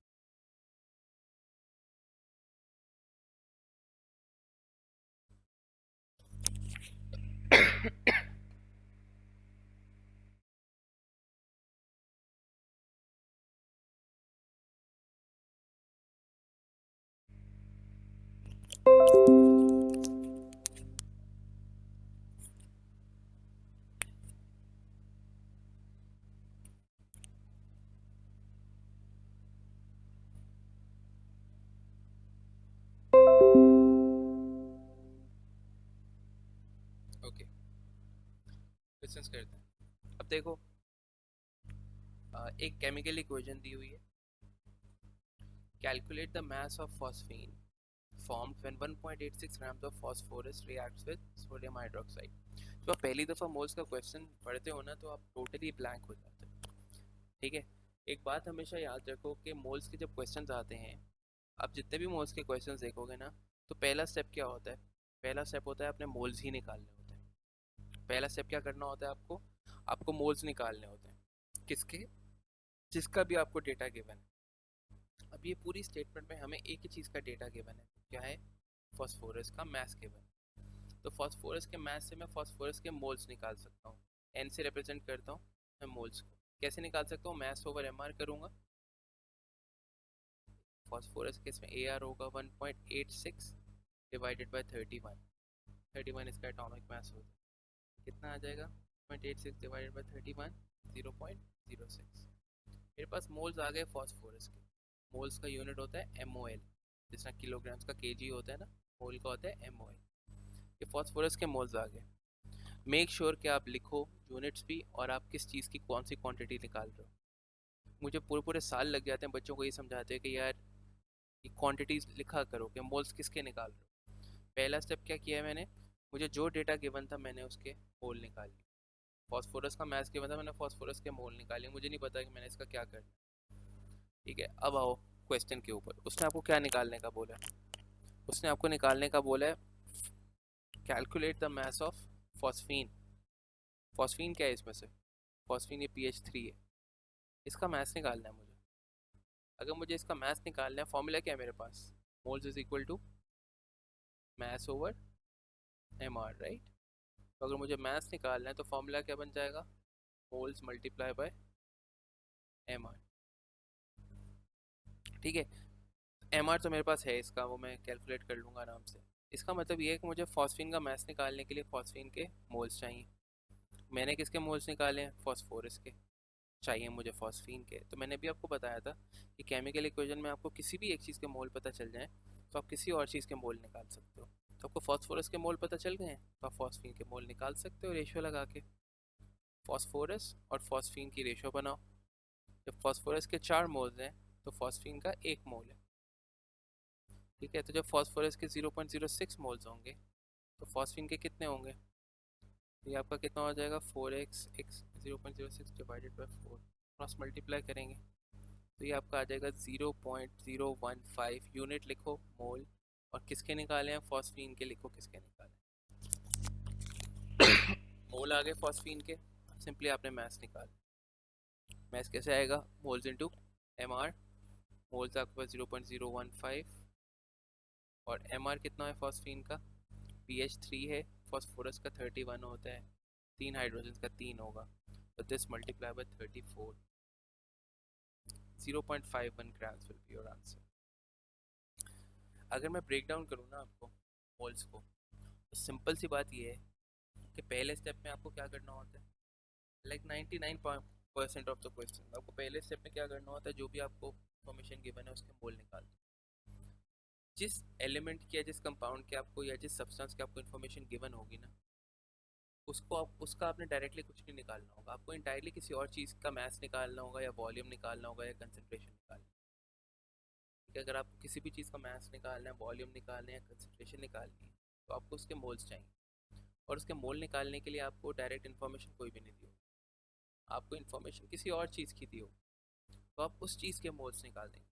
जैसे मुझे फॉस्फोरस की इन्फॉर्मेशन दी हुई थी, मैंने उसके मोल निकाले, उसके मोल से मेरे फॉस्फीन के मोल्स निकला है और फॉस्फीन के मोल से मेरा फॉस्फीन का मास निकला है।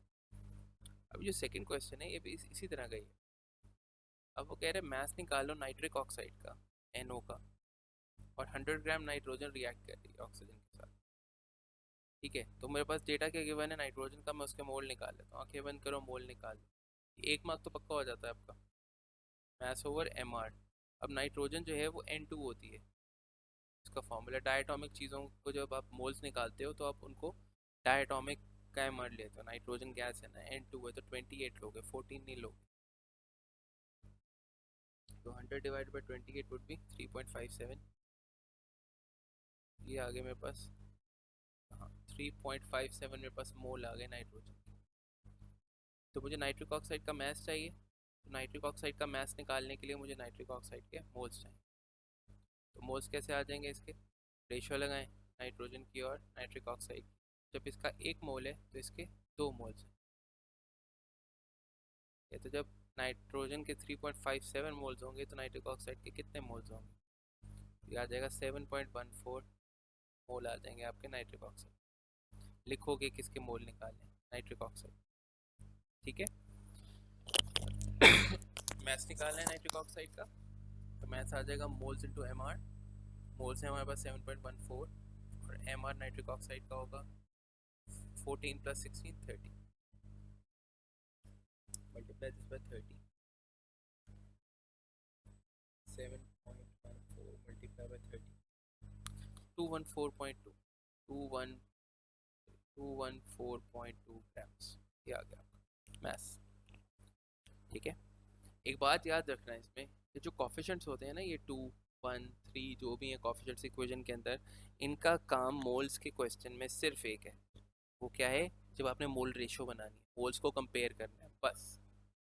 गलती से भी ये ना सोच लेना कि लेट से मैंने मास निकाला नाइट्रिक ऑक्साइड का, तो जब मैं MR लूँगा तो मैं 2 नाइट्रिक ऑक्साइड्स का लूँ। No, you don't do that. 2 का नहीं लेंगे हम। ये जो कॉफिशेंट्स हैं इनका काम सिर्फ और सिर्फ मोल्स को कंपेयर करना होता है और कोई काम नहीं। ठीक है,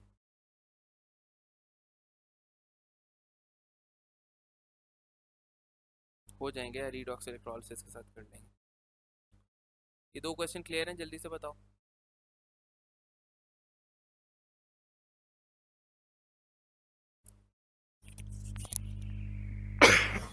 जी सर, क्लियर है।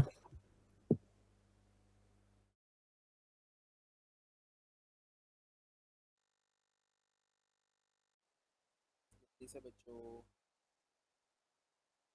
आवाम इतनी कम आई हुई है आज, सबसे इम्पोर्टेंट टॉपिक्स आज थे और उतनी कम आवाम आई हुई है। कल इंग्लिश का पेपर है तुम्हारा।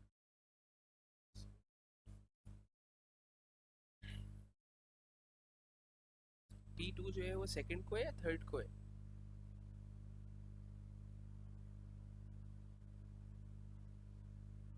थर्ड को है ना?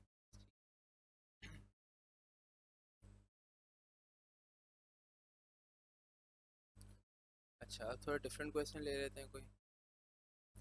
चलो अब हमने कंसंट्रेशन के क्वेश्चंस पे आते हैं।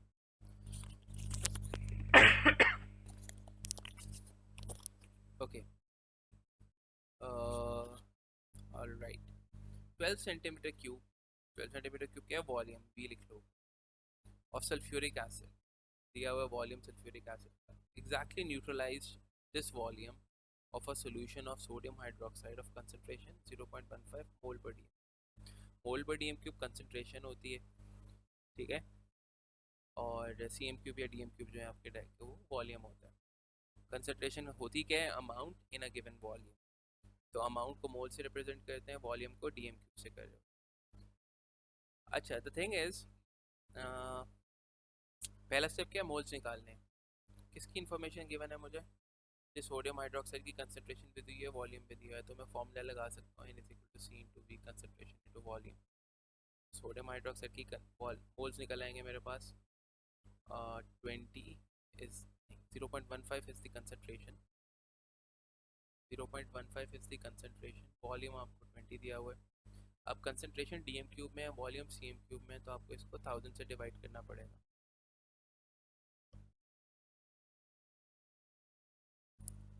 तो 0.15 मल्टीप्लाई बाई 20 over 1000, 0.003 मोल आ गए आपके सोडियम हाइड्रोक्साइड। ठीक है, मुझे निकालनी क्या है? मुझे कंसंट्रेशन निकालनी है सल्फ्यूरिक एसिड की। तो फॉर्मूला मेरे पास एक ही है कंसंट्रेशन निकालने, N=C/V। तो C क्या हो जाएगा? N/V। तो V तो मेरे पास है सल्फ्यूरिक एसिड का, वॉल्यूम मुझे दिया हुआ है 12, मोल नहीं है मेरे पास।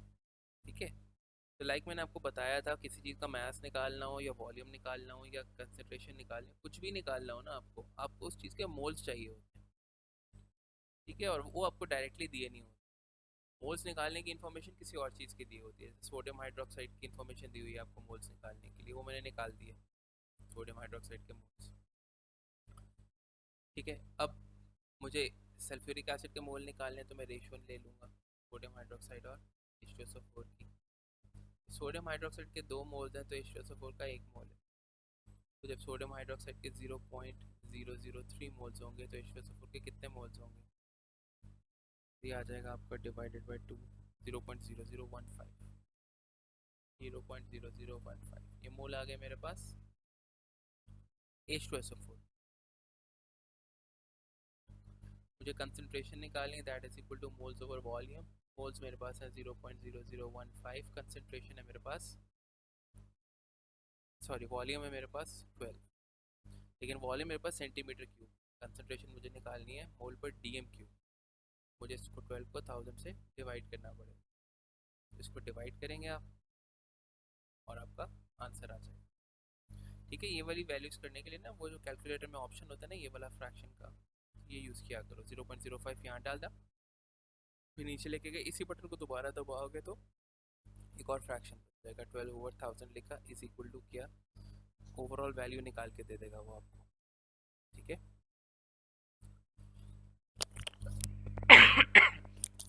ये अगला क्वेश्चन है हमारे पास।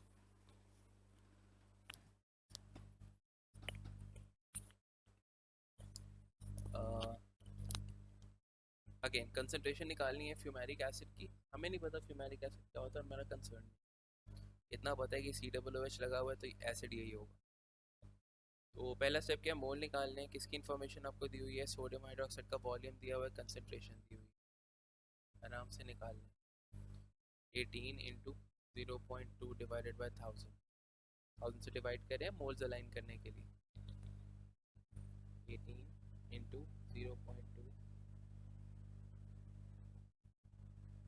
इंटू 0.2 डिवाइडेड बाई 1000 क्या आ जाता है 0.0036 मोल आगे सोडियम हाइड्रोक्साइड के।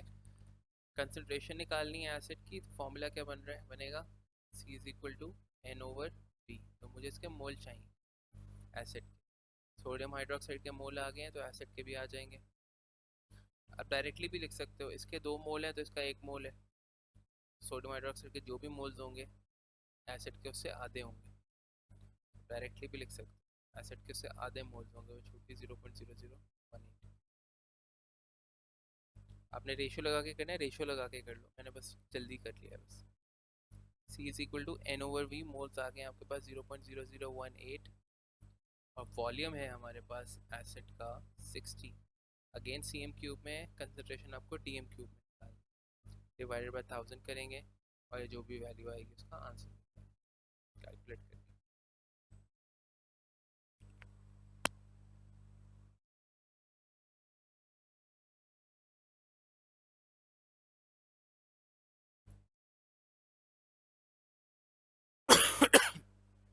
एम्पिरिकल फार्मूला का एक सवाल है, वो ये भी यहीं पे कर देता हमारा रह भी गया था। एम्पिरिकल फार्मूला कैसे निकालते हैं? ये कार्बन, हाइड्रोजन, ऑक्सीजन, इन सब की परसेंटेज दी होती हैं या मैसेज दी होती है। जो भी दिया होता है आप सिंपली उनके नंबर्स यहाँ पे लिख लें, जो भी वैल्यूज़ हैं वो लिख लिए यहाँ पे, और पहला स्टेप होता है उनको उनके एटॉमिक मैसेज से डिवाइड कर देते हैं। तो 55.8 डिवाइडेड बाई 12 क्या जाता है 4.65, यस 7, 37.2 डिवाइडेड बाय 16, 2.325। पहला स्टेप होता है एम्पिरिकल फार्मूला में आप एटॉमिक मास से डिवाइड कर देते हैं। दूसरा स्टेप होता है कि जो वैल्यू सबसे छोटी होती है फिर उससे डिवाइड कर देते हैं। इसमें 2.325 छोटी है सबसे, तो उससे डिवाइड किया मैंने। तो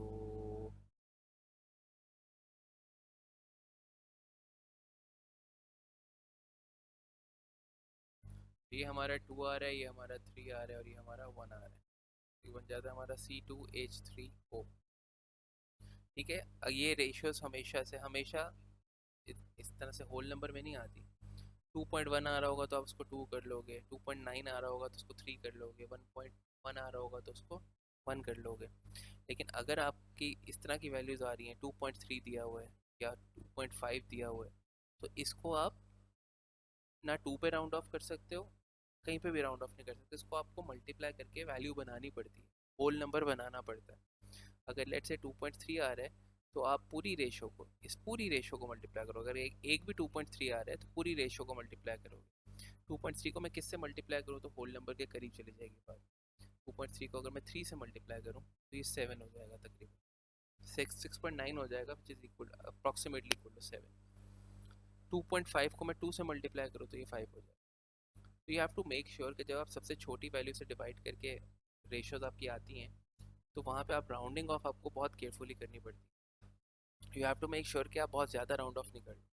2.15 को 2 कर सकते हो, लेकिन 2.2 से जब ऊपर बात निकलेगी ना तो फिर उसको राउंड ऑफ नहीं कर सकते, फिर उसको आपको मल्टीप्लाई करके उसको होल नंबर के करीब लेके जाना पड़ेगा। ठीक है, एम्पिरिकल के क्वेश्चंस करना फिर मुझे बताना। ये कंसंट्रेशन ही निकालने का बोल रहे हो समटाइम्स तो स्पेसिफाई कर देता है सिग्निफिकेंट फिगर्स में करनी है, नहीं करे तो आपकी मर्जी है, बता दे तो फिर उतने ही सिग्निफिकेंट फिगर्स में आपको आंसर देना होता है। अच्छा, एक टाइप ऑफ क्वेश्चन ये आता है, कह रहे 1 mole of oxygen molecule react और इतनी एनर्जी रिलीज 392 किलो जूल्स। ठीक है, calculate the amount of energy release when 48 grams of oxygen molecule react. पहला स्टेप मोल्स के क्वेश्चन में क्या होता है, मोल्स निकाल। 48 ग्राम्स ऑक्सीजन के दिए हुए, ऑक्सीजन के मोल्स आ जाएंगे 48 ओवर, अक्सर बच्चे यहाँ पे 16 डाल देंगे, दे डोंट रियलाइज कि ये O2 होता है ऑक्सीजन, तो 32 आएगा, तो 1.5 मोल्स आ गए। तो उसने आपको बताया जब 1 मोल ऑक्सीजन का रिएक्ट कर रहा है तो इतनी एनर्जी रिलीज हो रही है। वो कह रहा था बताओ कितनी एनर्जी रिलीज होगी अगर इतने ग्राम्स रिएक्ट करेंगे, तो उसको मैंने मोल्स में कन्वर्ट कर लिया। तो अगर 1 मोल इतनी एनर्जी रिलीज कर रहा है, तो 1.5 मोल्स कितनी करेंगे, 1.5 इंटू 390, तो ये आपका आंसर आ जाएगा।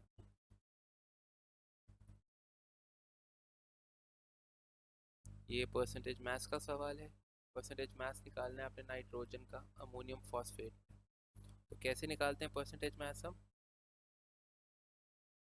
नाइट्रोजन का मास ऊपर रखेंगे, टोटल मास नीचे रखेंगे। नाइट्रोजन कितने हैं हमारे पास, 3 नाइट्रोजन है, तो 14 इंटू 3 डिवाइड करेंगे उसको टोटल एम आर से, which is 149, multiply this by 100। M R आपको उसने निकाल के दिया हुआ। ठीक हो गया? और questions देखते हैं।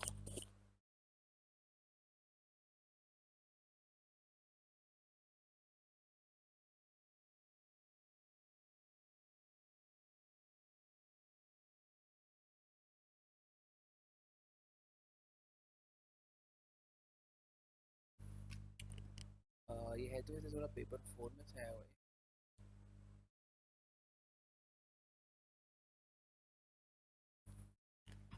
कर लेते हैं।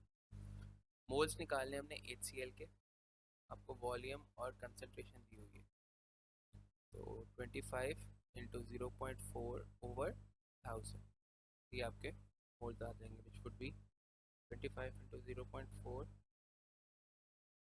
25 इंटू 0.4, 10 डिवाइडेड बाय 1000, यानी 0.01।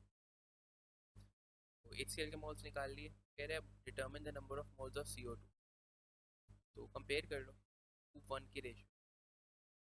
जब इसके 2 मोल्स हैं तो इसका 1 है CO2, तो इसके जो भी मोल्स होंगे HCl के CO2 के उससे हाफ होंगे, ये आ जाएगा 0.005। उसके बाद कह रहे हैं CO2 का वॉल्यूम निकाल, तो गैस का वॉल्यूम निकालने के लिए फॉर्मूला होता है हमारे पास वॉल्यूम ओवर 24, और वॉल्यूम निकालेंगे तो फॉर्मूला बनेगा मोल्स इंटू 24, 24 DM क्यूब में होता है, इसको कहते हैं मोलर गैस वॉल्यूम। 24 क्या होता है, molar gas volume. It is, ये बेसिकली सीन ये होता है कि दुनिया में कोई भी गैस ले लो आप, दुनिया में किसी भी गैस का 1 मोल लोगे तो वो 24 DM क्यूब ऑक्यूपाई करेगा। दैट्स व्हाट इट मींस कि 1 mole of any gas will occupy 24 DM cube of volume. तो मोल्स इंटू 24 करेंगे आप, तो मोल्स हमारे पास 0.005 आ रहे हैं, 24 से मल्टीप्लाई कर दें,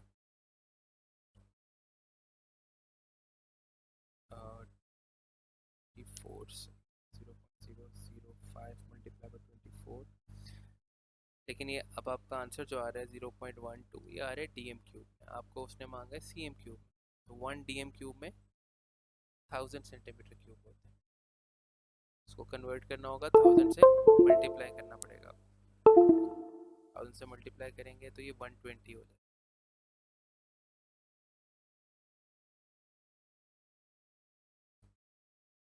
multiply by 1000, this would be 120।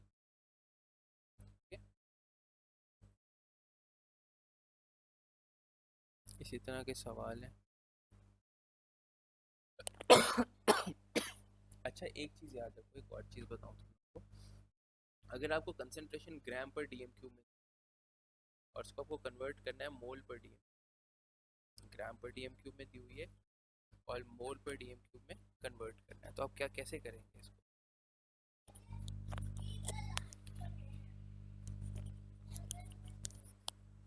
कोई बता सकता है, किसी को आता है? अगर ग्राम पर DM क्यूब में दी हो, अच्छा दानिया ने यही पूछा हुआ है 8 मिनट पहले। लिमिटिंग एक्सेस जो दूसरी स्लॉट है ना हमारी आज की, जो 1:30 से 2:30 है, उसमें लिमिटिंग एक्सेस और थ्योरेटिकल यील्ड करेंगे, यील्ड के क्वेश्चंस करेंगे। किसी को पता है ग्राम पर DM क्यूब को मोल पर DM क्यूब में कन्वर्ट करना है तो क्या करूँ?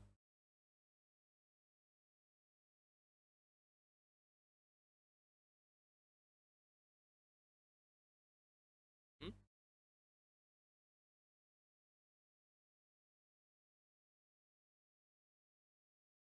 नहीं पता, चल MR से डिवाइड करते हैं,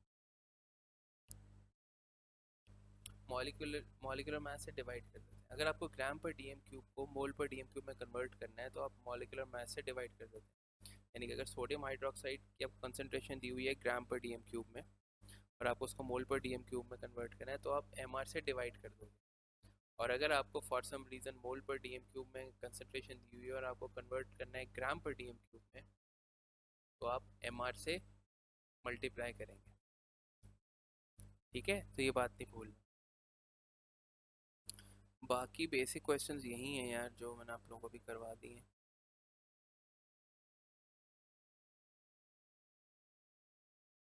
एक्सेस लिमिटिंग और यील्ड के क्वेश्चन से जो हमारी सेकंड स्लॉट आएगी 1:30 बजे वाली उसमें कर लेंगे।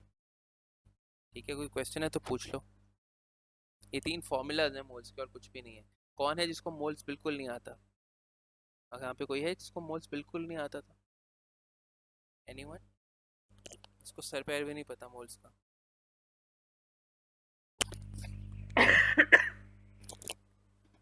कोई है?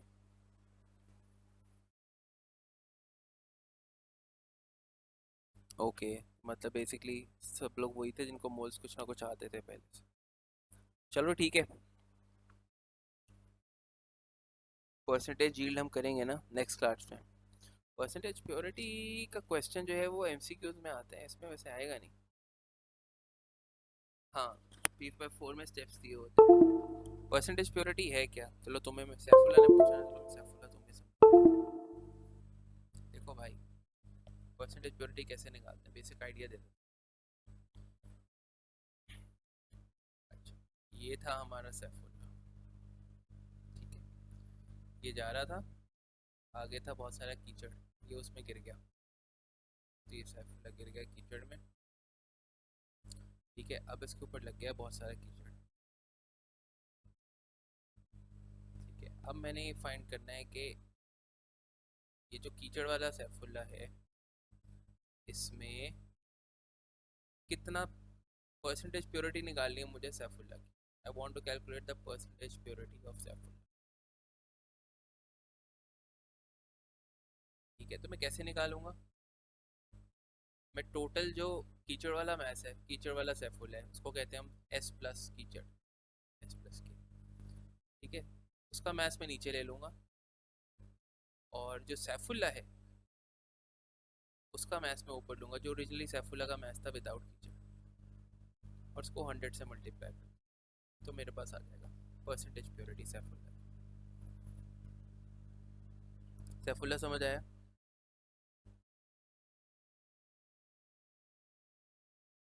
तो इसी तरह से अगर मेरे पास चौक का पीस है, ठीक है, वो कह रहे चौक के अंदर फाइंड करो कैल्शियम कार्बोनेट कितना प्योर है, तो कैल्शियम कार्बोनेट का मैस दिया होगा वो ऊपर न्यूमरेटर में रखोगे, टोटल मैस नीचे रखोगे, 100 से मल्टीप्लाई। ठीक है, इसका मुझे आज तक एक एमसीक्यू ही नजर आया ज़्यादा से ज़्यादा। यार वैसे तो अभी बैठे हुए थे तो मैं परसेंटेज यील्ड और लिमिटिंग रिएक्टेंट साथ में करवा देता, लेकिन हमारी स्लॉट वो डिफरेंट है और तब तो बच्चे उठ जाएं और वो ज्वाइन करना। ठीक है, तो अभी ब्रेक ले लेते हैं, 1:30 बजे मुलाकात हो। ठीक है, ओके।